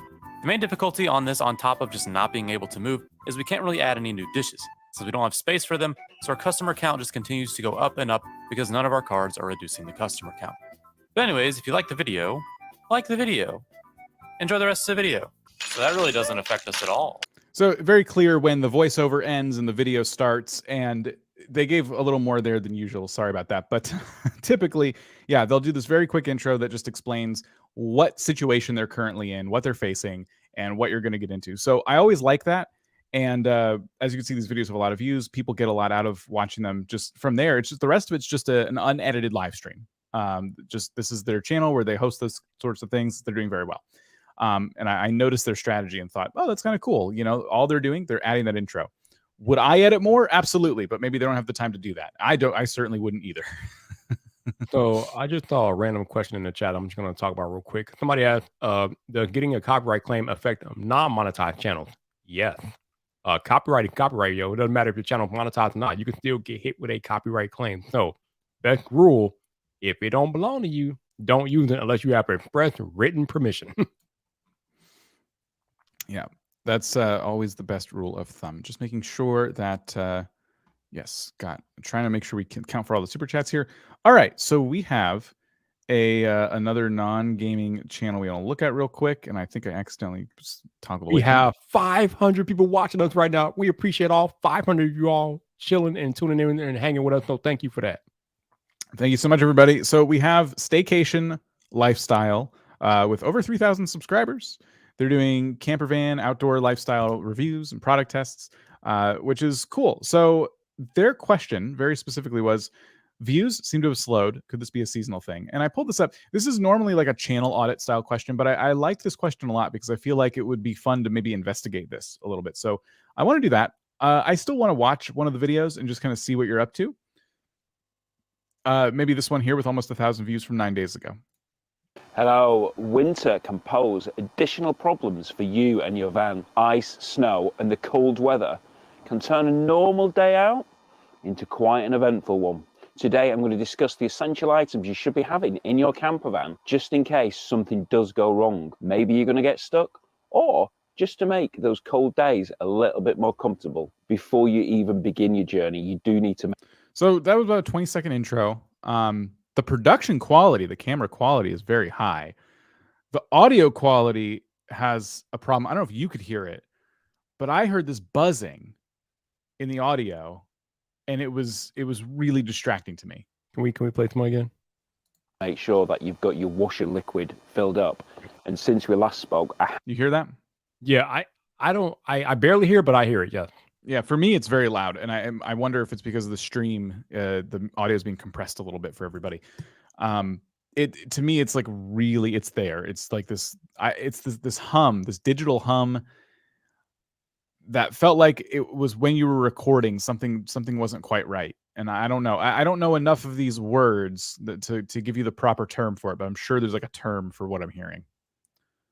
So I would look into that. Whatever that is, I would look into it. Listen with headphones. A lot of people watch videos with headphones now. Some people in chat saying they heard it. So yeah, definitely you want to, if you're not hearing that in your own edit, just listen with some headphones. Try to hear that, because it's something's not quite right there, and you don't want that kind of distraction in your content. Video quality wise, love the B-roll. I like your setup here. This is really cool. I'm noticing. Let's see if I have actually bought the auto. Okay, I'm glad you showed it. I was gonna say I am noticing a lot of glare on the product you held up, so I'm glad you actually like showed it in B-roll, because I can't read that at all. And then okay, cool. Auto glim, got it. So I like this. I think this is a really, in terms of their video production quality, this is really strong. I like it too. I think it's well done. It's interesting because we were just talking. I was having a discussion this morning about what to do when you're out in like extremely cold weather and your car gets stuck or in a ditch and something like that, in a ditch or something. And this is pretty much what this is. How to be prepared for that stuff. It happens, especially when you're in the cold weather climates like I am, and you have a winter blizzard like we're supposed to have this weekend. You got to be prepared, man. So yeah. But to get to the question though that he asked on the form about could the decline in views have to do with seasonal content? Yeah. Depending on where you live in the country, ain't nobody going out that much in the cold winter time. We don't do that. So that might have something to do with it. But again, the other thing is not everybody's in winter. I mean, in some parts of the U.S., it gets real cold, but in other parts still stay seasonably warm. So it just depends, really. Someone's saying digital interference is what they're hearing. It sounds like some kind of interference, like maybe some kind of piece of tech left next to something. Yeah. I think with the question they asked was their views are low and why might that be? I still want to investigate that. But let me just see real quick. We haven't talked about outros today. I want to see how you do your outro. Oops. How do you get your van ready for winter to make sure it stays in the best possible shape? Take a look here. There are some things you need to know. Perfect. We talk about doing the strategy all the time. You've given everybody one end screen to click on. You've told them why they should click on it, and it's related to the topic of this video, which means if people are watching for some winter prep tips, you're just giving them yet more to go watch next. So you're really helping with your session watch time. People are going to be in that same session on YouTube, and they're going to hopefully watch more than one of your videos with the strategy, which is really good to see. Let's talk about the low views now. I want to see what we can find. Now, you're uploading, let's see, we have a bunch of videos from a month ago. I'm trying to get a good sense of what you typically have come to expect. Like, at what point did this creator feel like their views started to dip? They have one here with 74,000, for example, but that seems to be an outlier. A lot of videos from the last couple months are getting about 2,000 views. This one has almost 10,000. This one's 4,000, 14, 3, 4, 900. We have 3,000 there, 7,000 here. So yeah, you can generally expect to get 2,000 to 3,000 views, or 1,000 to 3,000 views per video with the occasional outlier. I would first be looking at your big outlier videos and trying to determine why those videos, like illegal van, are you breaking the law? Is your Volkswagen transporter camper van illegal? I think people watch that video because if they're interested in van life, they kind of wonder, well, wait, how do people navigate the law when it comes to living out of their van? It doesn't necessarily matter, in my opinion, that it's a Volkswagen transporter camper van. It's the fact that it's a camper van. So I would be thinking about those broader topics for people just interested in van life in general. And I'd be considering more of those types of videos if you can. Camper van essentials for winter is a really good start because it doesn't matter what kind of camper van you have. These are just going to be like, tips for staying safe and comfortable in any sort of camper van. I want to do a quick search here for van life. I want to find a big van life creator. Just somebody, lots of subscribers, lots of views. Sorry. And one thing I like to do is when I feel like, okay, why are my views low? What's going on? And could it be seasonal? If I'm asking that question, could it just be the season? I look at creators in my space who are, at the top of their game, hugely successful. And I try and see, like, how are they doing right now? Like, do the same experiment I just did on your channel, but on theirs, where you just kind of scroll through and you see what are their videos doing typically just in the last several months. They can expect sometimes hundreds of thousands of views, but then sometimes they get like 20,000 views, Another thing you can use if you're a vidIQ user, we have the trending tab, and this is just a bit of a separate tip here. You can see a good idea of like what types of videos they're making now that are performing really, really well right now. This one was made 25 days ago, but it's getting over 1,000 views an hour, and this might tell you something too. 4 days ago, but this video is getting almost 200 views an hour. So there's a lot of, I rounded up quite a bit there. It's getting 155 views an hour, but still, there's a lot of clues you can get here too. If people are able to get this many views an hour today on a video that's almost a month old, like this might not be a seasonal thing. It could just be topic related. This town is so haunted, people leave at night. Van Life Ghost Hunters episode 2. Like they're doing a lot of very interesting experiments as a van lifer. I would be going to these different channels and just kind of running through the surface level data that that they have to offer. Again, if you're worried about like seasonality. I think the clues are just in your more popular videos here. Just like that other channel we looked at, you have a few outliers. And I would be looking at the titles, the thumbnails, the pitches of these types of videos. I'd even be watching the hook of the videos again too, and trying to figure out when people clicked on these videos, did that click pay off? It must have, because they stuck around and the video got shared a lot. So those are just some of the things I'd be looking at. I don't know if you saw anything there, but that was just some of my thoughts. No, I think you covered it. Cool. All right. So we are going to get into randomly selecting your channels now. We are very excited to get into that in just a moment. But I'm also really excited about something else, and I want to share it. I shared it yesterday. I'm sharing it again. It is our AI coach. Oh, we got no, Dan. We did not get the robot. We got the robot, Dan. Oh my goodness. We got the robot. This is an early preview of our AI coach, which means if you have a vidIQ account, you can try this right now. during this early preview. So think ChatGPT, but we've trained it specifically on YouTube growth advice. So this is going to be your AI coach. You can ask it all sorts of things. You can help it come up with ideas for community. You can ask it to help come up with ideas for community posts, help it come up with ideas for videos. So let's see. I'm a van life channel and my views are kind of low right now. Could you help me come up with 5 video ideas that are sure to bring in more views? Let's just ask it something like that and see what it pops up with. It'll take a second to think. And it will say, sure, a day in the life video of your van life journey, an unboxing / tour of your van. A van unboxing would be kind of interesting. But I can see what they're saying. Like do a tour of your van. And those, I will say, as someone who used to watch van life videos for a bit there, those were always my favorite because that's why I was watching. I wasn't going to go camping in a van, but I loved seeing the setup that somebody had. A review of a cool van life product that you love or just got. You were kind of doing that in the last video, but I would say in your title thumbnail, the channel we were just looking at, they weren't pointing to any specific kind of product, right? Like they said, oh, you don't want to be without these, but they didn't say what these were. You know, I think I would have teased a specific product. You know, a Q&A video featuring questions from your viewers, a video that suggests activities to do while living in a van, such as outdoor sports or exploring nature. I hope this helps get you started with channel ideas. Do you have any other questions? So there you go. This is the kind of thing you can use it for. Yeah, it's not ChatGPT. It's something that we created ourselves that is similar to ChatGPT, but it is not ChatGPT. Do you have any prompts you want to throw at it? you know what?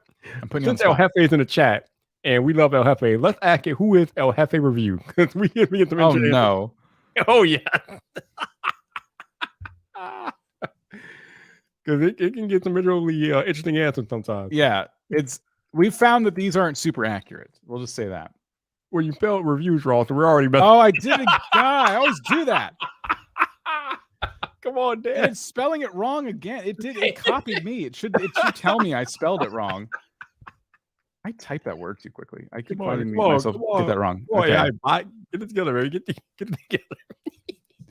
A YouTube channel run by Jeffrey Johnson that focuses on reviewing outdoor gear and apparel for anyone who loves the outdoors. He shares his thoughts about the camping and hiking life and experience. What if we let me reset it because it definitely sounds like a van life channel. Oh Lord. I reset it. Is it gonna okay? Here we go. A YouTube channel focused on reviewing unboxing tech gadgets, video games, and other electronic products. Okay, so one of those is correct. The channel has over 500,000 subscribers. Ooh. I don't think quite yet. And was launched by a tech enthusiast named Marshall back in 2017. Jeff, are you Slim Shady now? Are you Eminem?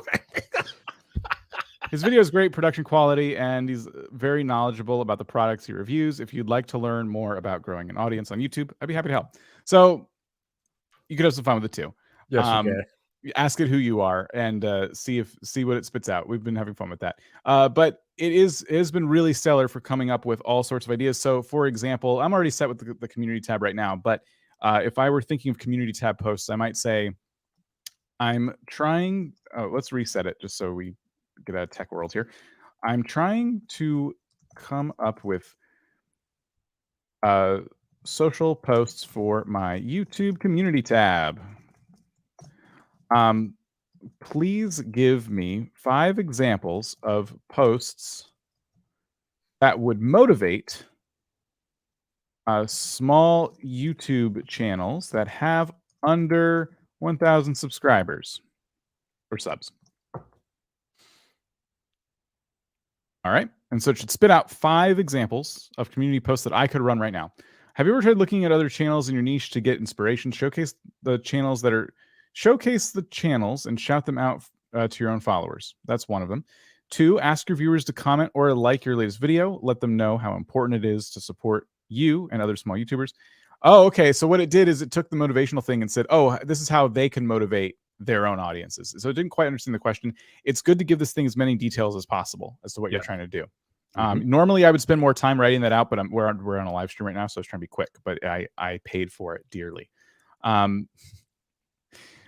Please give me 5 title ideas for a video about gaining more YouTube subscribers.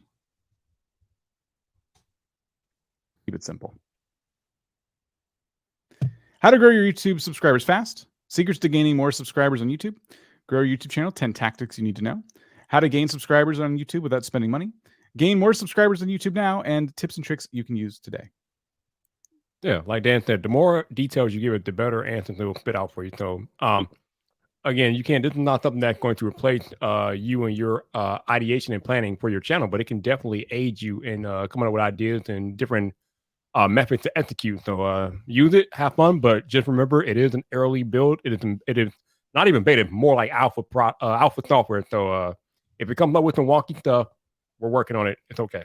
Yeah, we definitely want you to test it. We definitely want some feedback from you. And, check it out. Let us know what you think of it. We are really excited to see kind of where it goes. So there you go. All right, we are going to get back to it. It's time to randomly select channels now. And that just never goes wrong.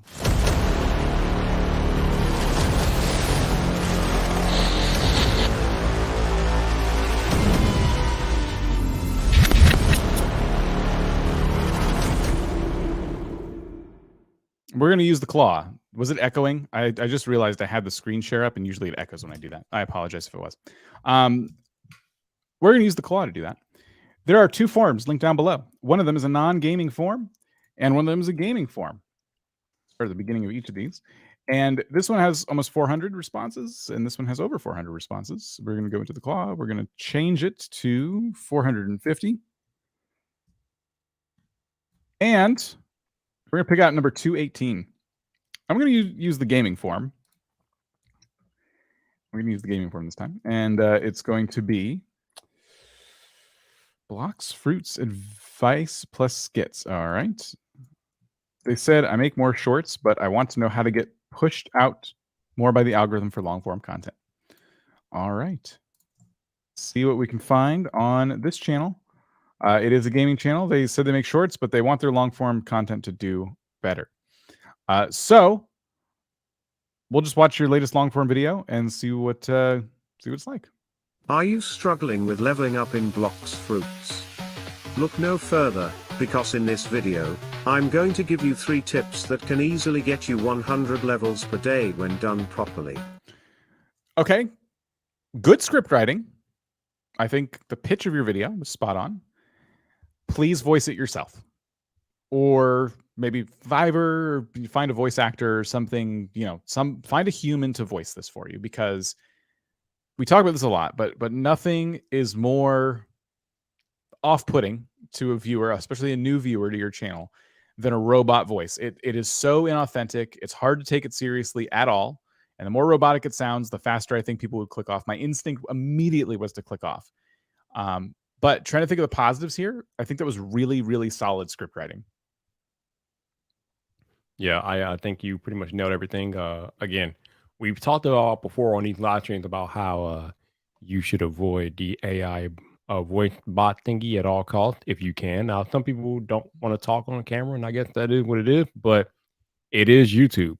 We are expecting your personality in the content, and that's a little bit hard to get when you include an AI to speak for you. It just sounds off-putting, it sounds unhuman, and it doesn't really lend well to the quality of your content. So try to avoid using it if you can. Coco Stars here. They said noted. And then, so I like I said, good script writing. I think your video isn't super long, which is great, because you're just trying to give 3 quick tips, and it sounds like you did that. It sounds like you got in, you got out. The other thing I'm going to say is I see you're doing some work on some thumbnails.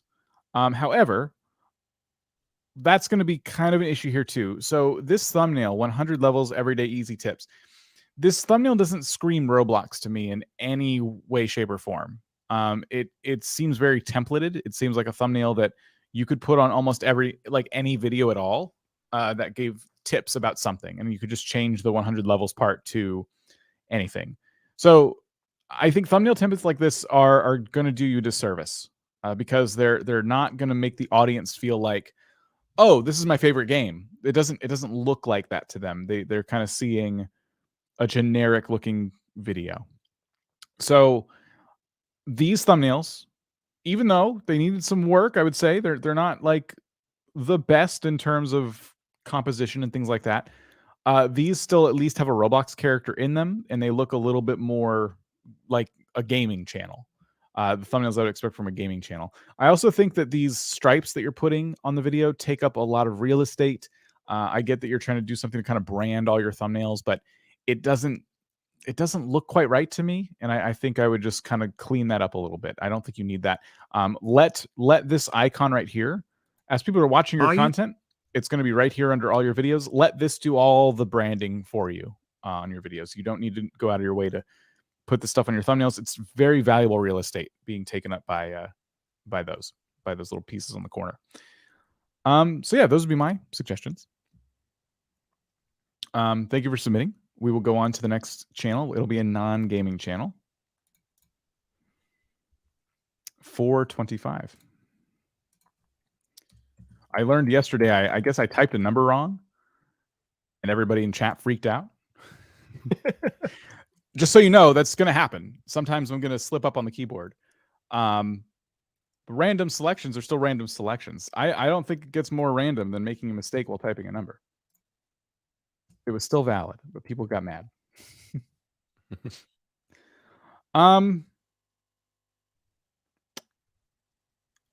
So we only have a few videos here. Oh, did they say shorts?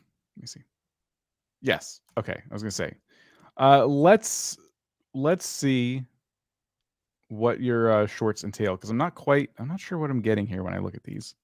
So who's Liu Biao? Liu Biao is most well known as the governor of Jing province during the Three Kingdoms period. Unlike many other warlords in his time, Liu Biao was an expansionist and cared far more about Stop.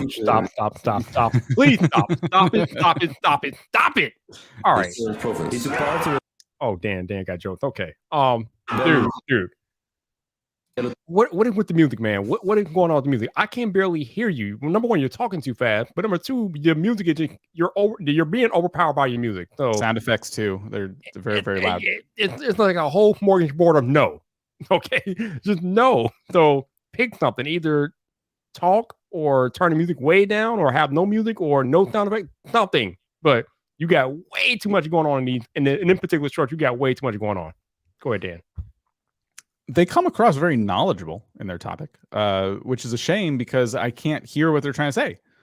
The bits I did catch, it sounded like you were going to drop some knowledge on me. And I think that works in shorts. I think if you're going to be like, who's this person? And you start to explain who they are, I think people will be like, oh, I don't know. Who are they? You know, and you're doing, I think it should have fun sound effects. I think it should have music. It just, as soon as you started to say who it was, there was a gong. And then I couldn't hear like the next 5 or 6 words. So it's definitely for you. I think what's happening with the views here on your content is Shorts is giving you a little bump. It's trying to test out your short with an audience to see how they like it. And very, very quickly realizing that people don't like it and moving on from it. So you keep running to this wall where you get just a couple hundred views. I have to imagine if we click on any of these, it's going to be the same problem, but let's see. So who was Sun Quan? Sun Quan is the third and last emperor declared during the Three Kingdoms period. He's the founder of Sun Wu and is the longest living emperor during this period, dying at the ripe old age. It could be, Viper, you said they were talking too fast, and I kind of wonder if maybe they overscript these. Maybe they try and put too many factoids in one video. Maybe, but that one was a lot better, although the music was still a tad too loud, but it was definitely lower than the first one we watched. So much better job in that particular short. But you still got to turn the music down a little bit. Yeah. I wonder, too, what I would try with the hook of your current videos. Like, let's just put the music and sound effects aside for a second. The current hook of the videos is each one, you put up somebody and you say, who is blank? And it's, for me, it's a name I've never heard of. And maybe if I paid super close attention in history class, they would sound familiar, but I don't know. Largely, though, I think the vast majority of people will, not know who this person is, which is why you're here, right? So instead of focusing your hook on who somebody is that no one's ever heard of, why don't you focus on something that they did and then say, you know, well, this is so and so and they did this thing. So I'm trying to think of like an example. Like, did you know there was a ruler who once did blank? And then, well, and that person was so and so, and they were blah blah blah blah blah blah blah blah blah. And then you give all your cool tips about them. I think that's a better way to approach this for a wider audience, to just try and get more random people like me to stop scrolling on your short. Like, did you know there was this person who did this crazy thing? And they always happen to be like a historical figure of some kind. So I like that as a concept of the video. I also think the white balance on your camera is a bit off. Your skin looks very like the tones are very cool. Just another little quality thing I noticed. If, for example, if you have a white ceiling, to me it looks green. So I'm not really sure. It's just a little thing, just something to change, just to help your. You can do it in post too. You can change the white balance in your editing software. But something else to think about. But yeah, what was their question? Real quick. Chinese history. They must be fun. I like to know how serious I should keep it. Okay, so yeah, their question was they're making videos to spread the topic of Chinese history. They want them to be fun, but then you know how serious they should be. It's kind of up to you and your personality, right? Like, it's hard to say what your videos should be like. I personally, I always like a video, if they're going to teach me something about history, I always like them to be more fun. But you can have fun while also giving really factual information.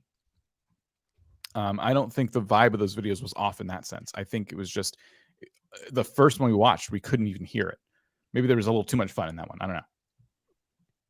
Yeah, I mean, it's history, so it's only, I mean, it's basically you're talking about things that actually happened in there. It's all fact, so how much fun or not you incorporate really will depend on your personality and what you want to do with it. It's Chinese history for an audience that speaks English too. So keep that in mind. Like, how do you get somebody to be interested in that? And it either has to be a really like fun or interesting fact or really hilarious, you know, something like that. So that's how you can get somebody to stop scrolling who otherwise wouldn't be looking for this topic. I think with the amount of views Shorts is giving you on these, I think YouTube might know some people who'd be interested in this content. It's just the execution, in my opinion. I think if you can work on the quality, you might see these go even further. But definitely keep trying things. All right, we will pick out a gaming channel. The Claw 224. All right. Those forms are down below. Be sure to fill out the correct one. This is GamerWare. I use games for playing, edits, memes, AMVs. I used to know what that meant. Trying to grow, but not getting subscribers.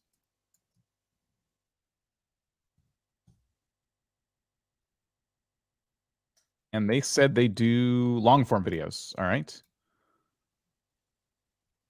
So in channel audit mode for just a minute, let me put the channel audit hat on real quick and say that you told us that you play games for fun and you're doing memes and things like that. Based on the title and the thumbnail of two videos here, this one and this one, it seems like you're trying to do videos that are for getting better specs, like getting games to run better depending on your PC specs, right? Like high on life PC RTX 3060 benchmark gaming laptop. So benchmark videos are very like tech focused. They're not really gaming channel fodder. They're definitely more for tech channels. So I think if you're building an audience that is enjoying you playing a certain game, you're kind of missing out on that audience because they're not really looking for this type of content. There's also, let's see, there is some gameplay here of Miles Morales. Okay. Let's look at one of those.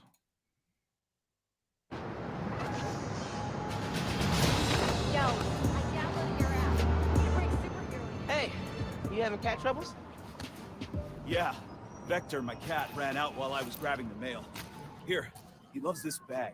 If you find him, he'll crawl right in. Are cats in backpacks like a thing? Do you have anything with vector scent? Right here. His favorite. I can kind of, I think maybe they were trying to set up a joke because, you know, he came down there and already had a cat in his backpack. And then it's a clip about cats and backpacks. So I don't know. Maybe they're trying to set something up there, but this is where editing comes into play because if they're trying to draw attention to that, they could have done a better job in the edit. Are cats and backpacks a thing? And then you put B-roll of your cat in your backpack, you know, trying to climb out of it. I think that would have been funnier than just letting the clip play like you just captured it straight off your PlayStation. Okay, can we watch another video? Because I want to see if this is all that they're doing. Let's try this one.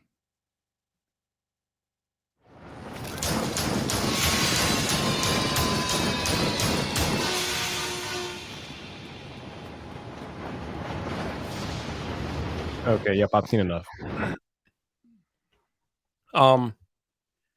Okay. So, you know, it's interesting, right? Because we're vidIQ, and a lot of you all that rock with vidIQ are gaming creators. I mean, hell, we have an entire separate forum for you all because there's so many of you all. So the fact that we have to have a separate forum just for gaming creators let me know that there's a lot of you out there. So if you want to get into the gaming space and make noise, you really gotta bring it. You gotta figure out how to set yourself apart from the millions of other gaming creators out there. And unfortunately, this creator is just not doing it. This is gameplay. It's just straight gameplay. There's no commentary. There's no editing. There's nothing. There's just gameplay. Why? Like, what is going to make me come back and subscribe to your channel if this is just gameplay? If I want gameplay, I can go to IGN. I can go to any other gaming site just to get gameplay. What makes you special? So I think you need to have a long look in the mirror and figure out what it is that makes you special and what can you do with your content that will imbue a sense of your personality into it. Because right now, this content has no personality, and that is why you're not growing, because there's nothing to bring me back to the content. It's just generic gameplay. Like, there's nothing here. I think there's something to be said for posting a clip, right? If something cool happened in a game.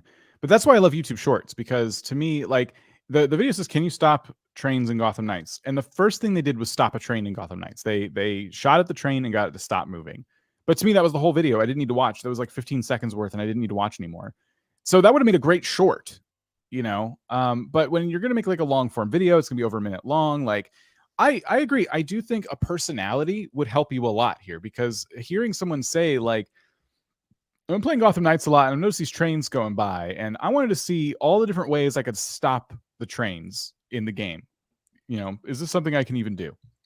Like, if you were to just say those words and there were just a story was starting to get told there, I would be more invested in the content. I'd be more excited to say, like, okay, I don't know, let's see. But the problem is, you've posted this clip, it's a minute long, and then in the first 10 seconds, you did what the title said you were going to do. And so now I'm asking myself, how much longer does this video need to be? Are you going to try and stop trains in other ways? I don't know. And I might be willing to watch, but because I didn't hear anyone say anything, and there's no one guiding me through this video, I'm kind of like, okay, I guess they did it, and I'm ready to move on already. I'm like, oh, cool thing they did in a game. I'm ready to move on. So this is why, like, taking your content to that next level of like putting yourself in it in some way, whether it's camera, voice, whatever it might be, helps. It helps a lot, because you've taken a clip that you captured from your console or PC or whatever it is, and you've managed to, you know, take it to the next phase of the process. Like, I captured something cool. Now I'm going to turn it into content. You know, this was cool in the moment, but you were there. Like, you know what's going on, right? If someone didn't read your title and just saw this, it would look like someone randomly running around in the game. Like, so I needed to like really keep your title in mind to, you know, even get the context of like what was even going on. Otherwise, it just feels like a character running around a city for no reason. So I don't know. And all of this to say that, yes, personalities, like, we really want your gaming content to be at a competitive level with these channels that have millions of subscribers. If you ever hope to get there and you are serious about YouTube, you gotta, like Vipers, you gotta ask yourself, like, what's gonna make you stand out? Like, what is the difference between you and them? And right now, there's quite a few things setting these two types of channels apart. Thumbnail wise, it's relevant to the title, but you chose to take that thumbnail at night in the game. I don't play this game. Maybe it's always night. I don't know. But do some work to like brighten it up a little bit, because it doesn't look like anything. When I'm just scrolling by on YouTube, like this thumbnail is not doing your video a lot of justice here. I know creators who play games that have a day and night cycle, and if it's nighttime in the game, they either change their settings so it's daytime, or they have to wait in the game. They just stand around waiting for the sun to come back up, because games on YouTube that are dark, like YouTube takes and compresses your videos so they're even darker than they were to you when you were playing the game. Like, you have a lot fighting against you there. So it's super important in games to make sure you're playing during the daylight at all costs. I know there's horror channels out there that obviously play games that are dark and things like that, but even in those situations, there's enough light in those games to see what's going on, because usually the character's a flashlight or something. But this is so like kind of, especially for the thumbnail, dark and muddy.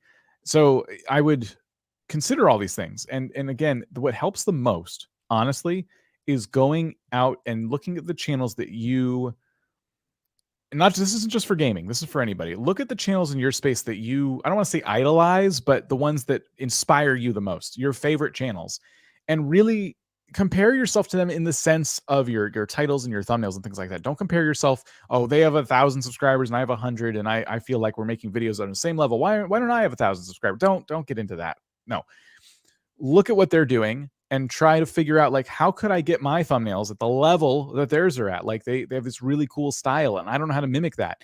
And then go out and start learn Photoshop, learn whatever it is to try and up your skills. Like, that's really what it takes. You gotta go out and see, you know, what you can do to kind of like stack up against the competition. The YouTube and gaming, it's a competitive space now. It's just, it's not as easy as just uploading clips.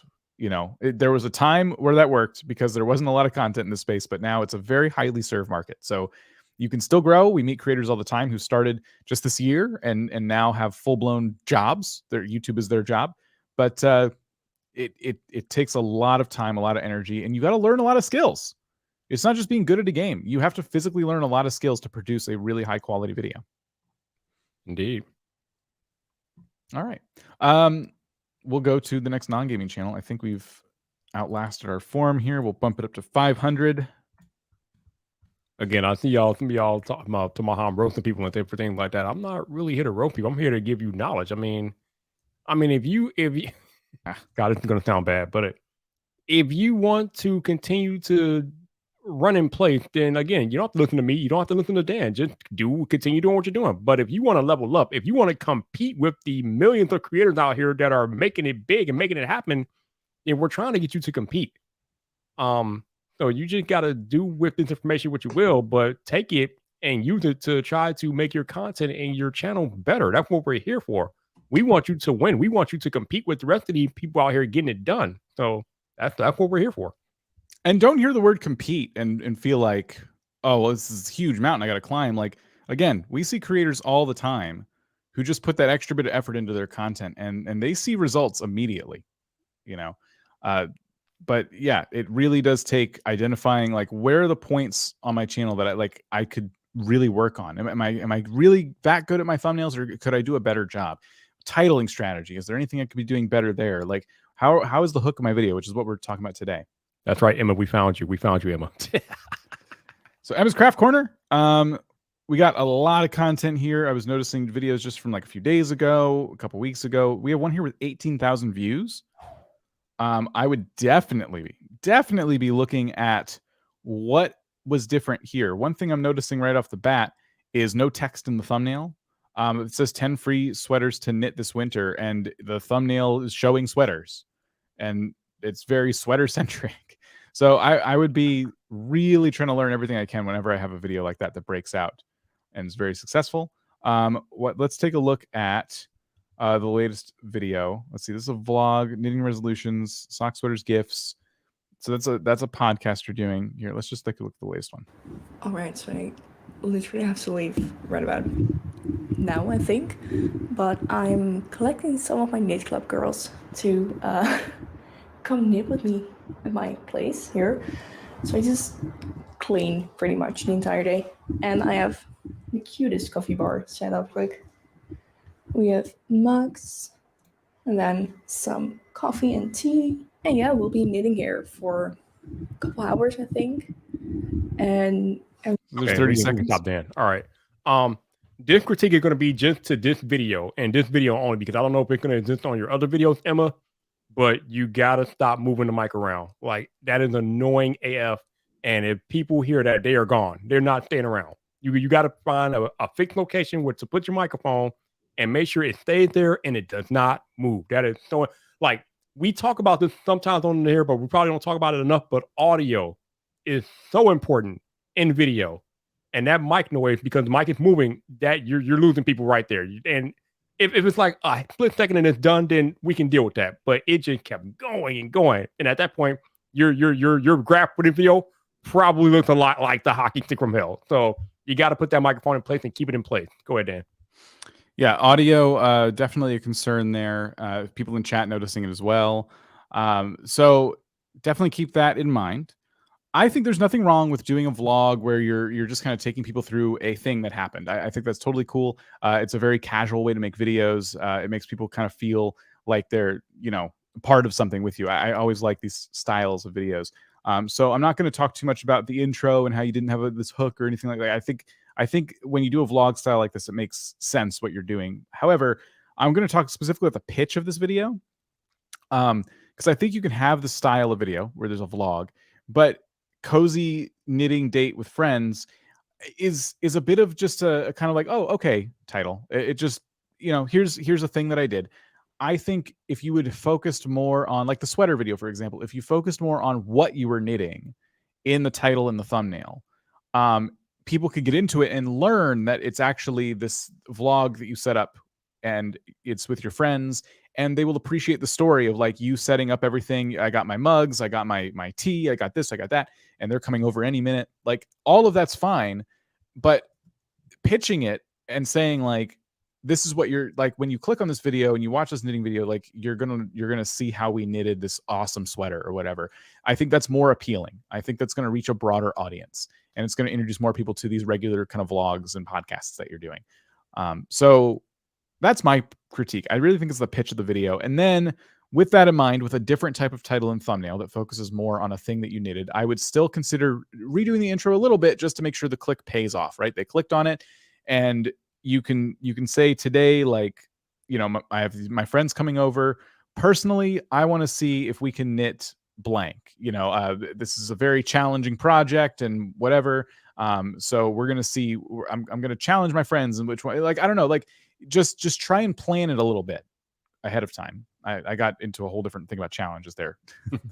that's my brain for you when it comes to having a video with stakes in it. You don't need to do that, but hopefully you understand what I'm saying. You want the click to pay off when they get there, but it can still be this casual vlog where you're saying, okay, they're not here yet, but this is what we got going on. Dan, can we watch the intro of the 18K video? Yes. Let's see what happened here. Hi guys, and welcome back to my channel. My name is Emma, and this here is my craft corner where I talk about knitting and sometimes other yarn related crafts. So today I wanted to share with you 10 free sweater patterns that you will just want to knit up straight away. Firstly, I'd like to mention that I will not be including any patterns by Drops. They have a free website with 19,000 free patterns that you can just look through. And I found all of my patterns on Ravelry. So just know Drops is out there. They have so many patterns, but I will not be including them. This is 37 seconds. Okay. I'm not going to be super critical with this video. Got 18,000 views, but something that Dan will probably say, but I'm going to beat him to it, is that your video should have started from the time you said today. Everything that you said before today, you can eliminate it, because all that stuff is extra stuff that you don't need is fluff. You don't need the fluff. Eliminate the fluff, and then pick up from today. We're going to do this, and then you're good. Also, again, I can't really be too critical because the video did very well for you, but when you have a static image for 10 seconds or longer in your video, people kind of get bored because their attention spans just aren't really cut out to pay that much attention. So consider cutting in some B-roll, or maybe showing us the picture of the finished sweaters that were knitted and different things like that. But you might want to think about maybe incorporating more editing into your introduction. But otherwise, again, the video did well for you, so I'm not going to say too much. But yeah, just think about the fluff at the beginning. You don't need the fluff. Yeah, it's definitely, I think it's 8 seconds now which is about the time like people's attention spans. That's about as far as they go. You'll notice a lot of these top creators now are trying to change the image on the screen about every 8 seconds in that sense, like at minimum. So what you're doing here is really cool. You do have, I would say this is B-roll, but it's kind of mixed in with your A-roll. You could have this up full screen, I think, and kind of be zooming in on different parts, especially if you're talking about like the collar or something like that. You can have it, really close up on the collar. And then when you come back, you're kind of pointing to your own collar like you just were. So yeah, there's a lot of room for improvement here. My thing is, I'm seeing things we can improve about the lighting. I'm hearing even a little bit the audio it's good, but it could be better. The set, the position of the camera. We could talk about all those things, but at the end of the day, you didn't need to do any of that. You got 18,000 views. You covered a topic that did really well and got 18,000 views. And all of that stuff is great and could, maybe you would have gotten 25,000 views or something like that if some of those other things had been there. But that you just make those improvements over time. You just incrementally, just as you keep growing on YouTube. I'm still hung up on the fact that this video did so well for you. And I think what you should be doing is try to find a way to do more videos like this as much as possible. Just really hit these types of topics. And it's good. I still think you should do videos like this for I would say these are more for your core audience, right?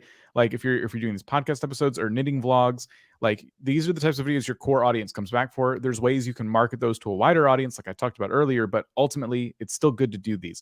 But every now and again, one of these listicles or things like that, this is going to be the stuff that introduces a lot of new people to your channel, so that the next time you post a knitting vlog, it has a few more views than it did last time. And you're like, wow, what's going on here? It's because these are great entry points for a YouTube channel, these types of videos. So there you go. Tish, you're great, Tish. Keep up the good work. And thank you to all our mods. Thanks for everybody for helping out. We have almost 500 responses now on the non-gaming forum. Let's check out the gaming forum though at 179 here. And they're doing gaming playthroughs, they said. I think they're wondering about their voiceover quality and thumbnail themes. I'm not sure what they mean by that, but I guess that might become clear. Yep, it's clear. All right. All right. Let's take a look at the latest video. All right, man. You too. You too. My goodness. Just I didn't realize it'd be so violent. I'm sorry. Sprays them out. Wow. I looked up for you. What is the point of a wood chipper that just sprays sawdust in every direction? All right. Hey, welcome back to the Callisto Protocol. Hope you're doing great today. Finally passed the oxygen processing area, and oops, sorry, I meant to pause it.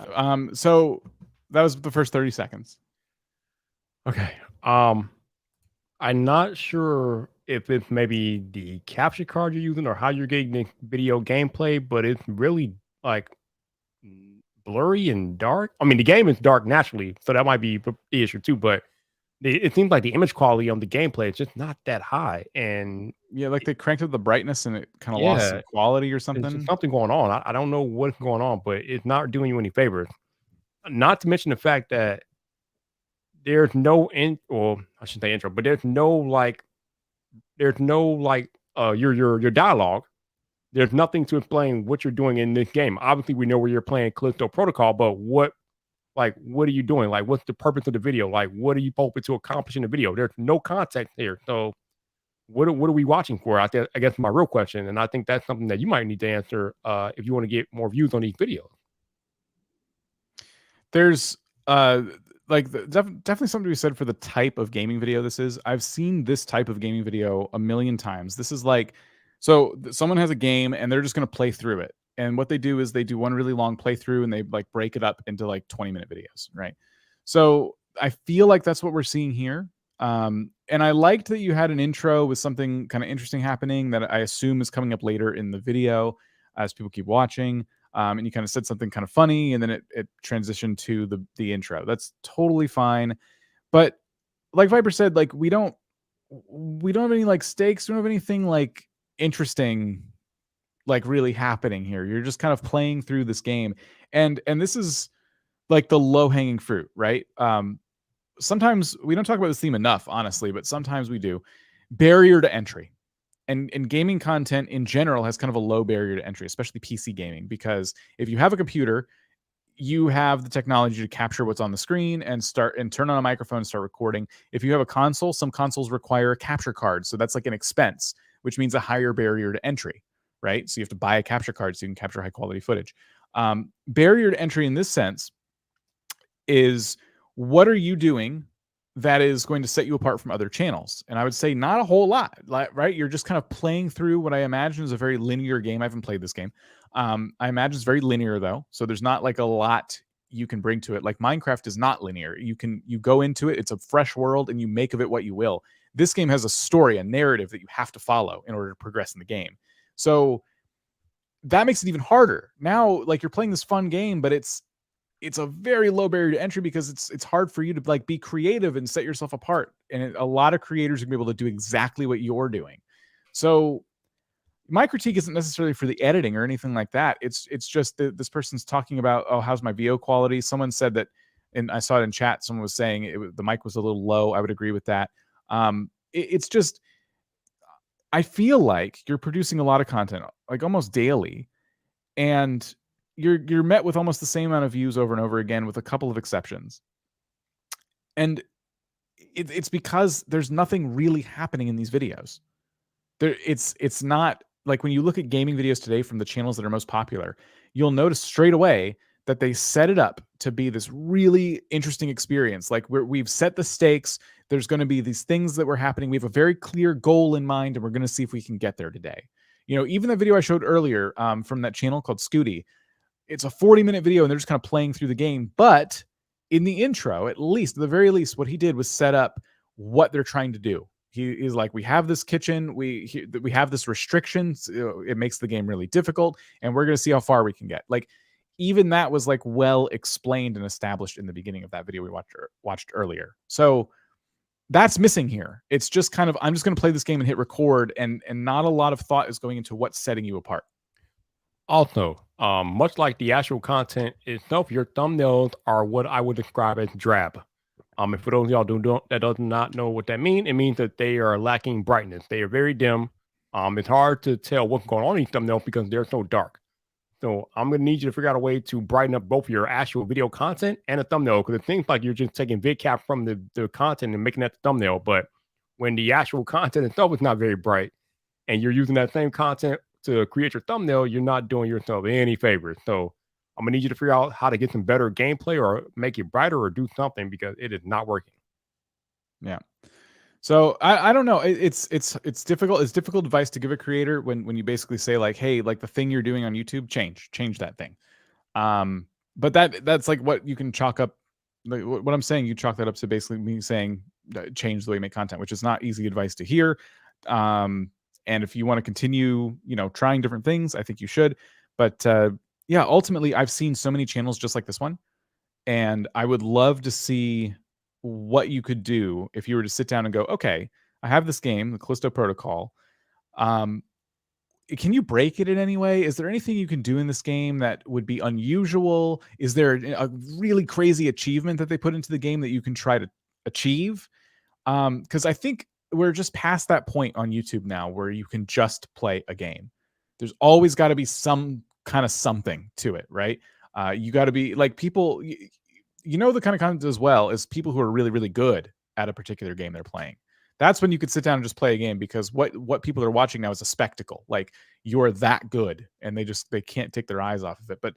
But this kind of content where it's just kind of like you just cruising, right? I'm not surprised at all by the type of views I'm seeing on all these videos. You're putting in so much work. Like, you're having to sit down and edit all these videos and make a thumbnail and do all this work. But I think the only thing that's holding you back right now is just that next level. You got to take what you're doing and just bring it to that, like, bring it up a notch. Like, you're playing the Callisto Protocol, but so what? Like, what about it? Like, do something in the game that's like different than the experience that anyone can get if they just pluck it off the shelf and buy it themselves. Take it to the next level. Yep. All right, so I think we're going to finish off the stream by addressing the super chats that we have left. We got 4 left, so we're going to address them, and then we are going to bid you all adieu. Hopefully, y'all have happy holidays. First up from a stream, no, it was Extra Avengers Gaming. Thank you for the $40. I don't know what that is, but thank you for that. Can we share a gaming vid on Facebook gaming group? Tips, please. I wouldn't. Sorry, I was gonna say I wouldn't just like post one on the gaming group. I was gonna say there's a lot, right? I would treat this a lot like Reddit. Unless you're actively a participant in that group and you post on a normal basis, I wouldn't just go randomly posting your content in that group because they're going to kick you out very quickly. Yeah. Yeah. When you hear people give the advice of like share your videos on social media and things like that, normally it's you wouldn't just go into like a semi-private group and start spamming your links. It's more about finding ways to like leverage social media so that people who are passing by can like see the value of your video. You know, maybe you share an image or something. There's different ways you can break down. Maybe if your video is like top 5 tips, maybe you can do an Instagram story about like the top 5 tips in the game and have it link back to the video or something like that. I would get a little creative if you're going to share your video on social. Don't just like post the links randomly. No communities like that. Definitely. Stevie loves horror. Thank you for the $19.99. Stevie says, I have a horror movie review channel. I just started uploading about 6 weeks ago, and I am seeing some growth. But how do you stay consistent and not waste time procrastinating? Start 6 weeks ago, seeing growth. That's difficult. So I'm trying to imagine myself as like a horror movie like review channel. Staying consistent would basically be like how the amount of movies you can find and watch in like a given time. I would say just pick a schedule that kind of makes sense for you, right? So let's assume that you could probably sit down and watch all the movies you want to review in a couple days, and you could start pumping out a bunch of videos. You'll get to a point where you run out of content and you have to wait until new movies drop because you've just watched all the ones you were interested in watching. Like, don't be afraid to space things out. I don't think if you're doing movie reviews and there's like a finite amount of resource you have there, like don't be afraid to kind of like space things out. I think you can still be consistent while also you don't have to upload daily, for example. I hope I'm understanding the question right. Yeah, I think this is what advice that we can give Stevie pretty much applies to all creators, and that is you have to develop discipline. Basically, no matter what your niche is or your discipline is, or what your area of subject matter is, you have to have discipline. A lot of people talk about having motivation, and motivation will only take you so far, but you got to have the discipline. Discipline meaning that you have to have the will and the structure in place to consistently put out content. If you want a good model for a horror movie review channel, search Dead Meat. I've mentioned them on this podcast on this live stream before, but Dead Meat, James A. Janice, that dude is getting it done, and he reviews all sorts of horror movies, and he's been doing it for a while. I think he's up to almost 6 million subscribers on YouTube. But if you want a model for a horror movie review channel, Dead Meat is it. So check him out. You can take some inspiration from him and how he does his content, and then that can help you out. So yeah, it's just about developing that discipline to just continue to do the thing that is going to get you to produce content on a consistent basis. We got one here. David saying this is what I need. Love your content. Thank you so much, David. Appreciate you. And then She Gaming gave us a super sticker. Appreciate you. Appreciate you all. Thank you all for watching, and thank you for having me, Dan. Yeah, thank you. We'll be back Friday with the video, next week with more videos, more live streams. So stay tuned. We will look for the outro screen and catch you later.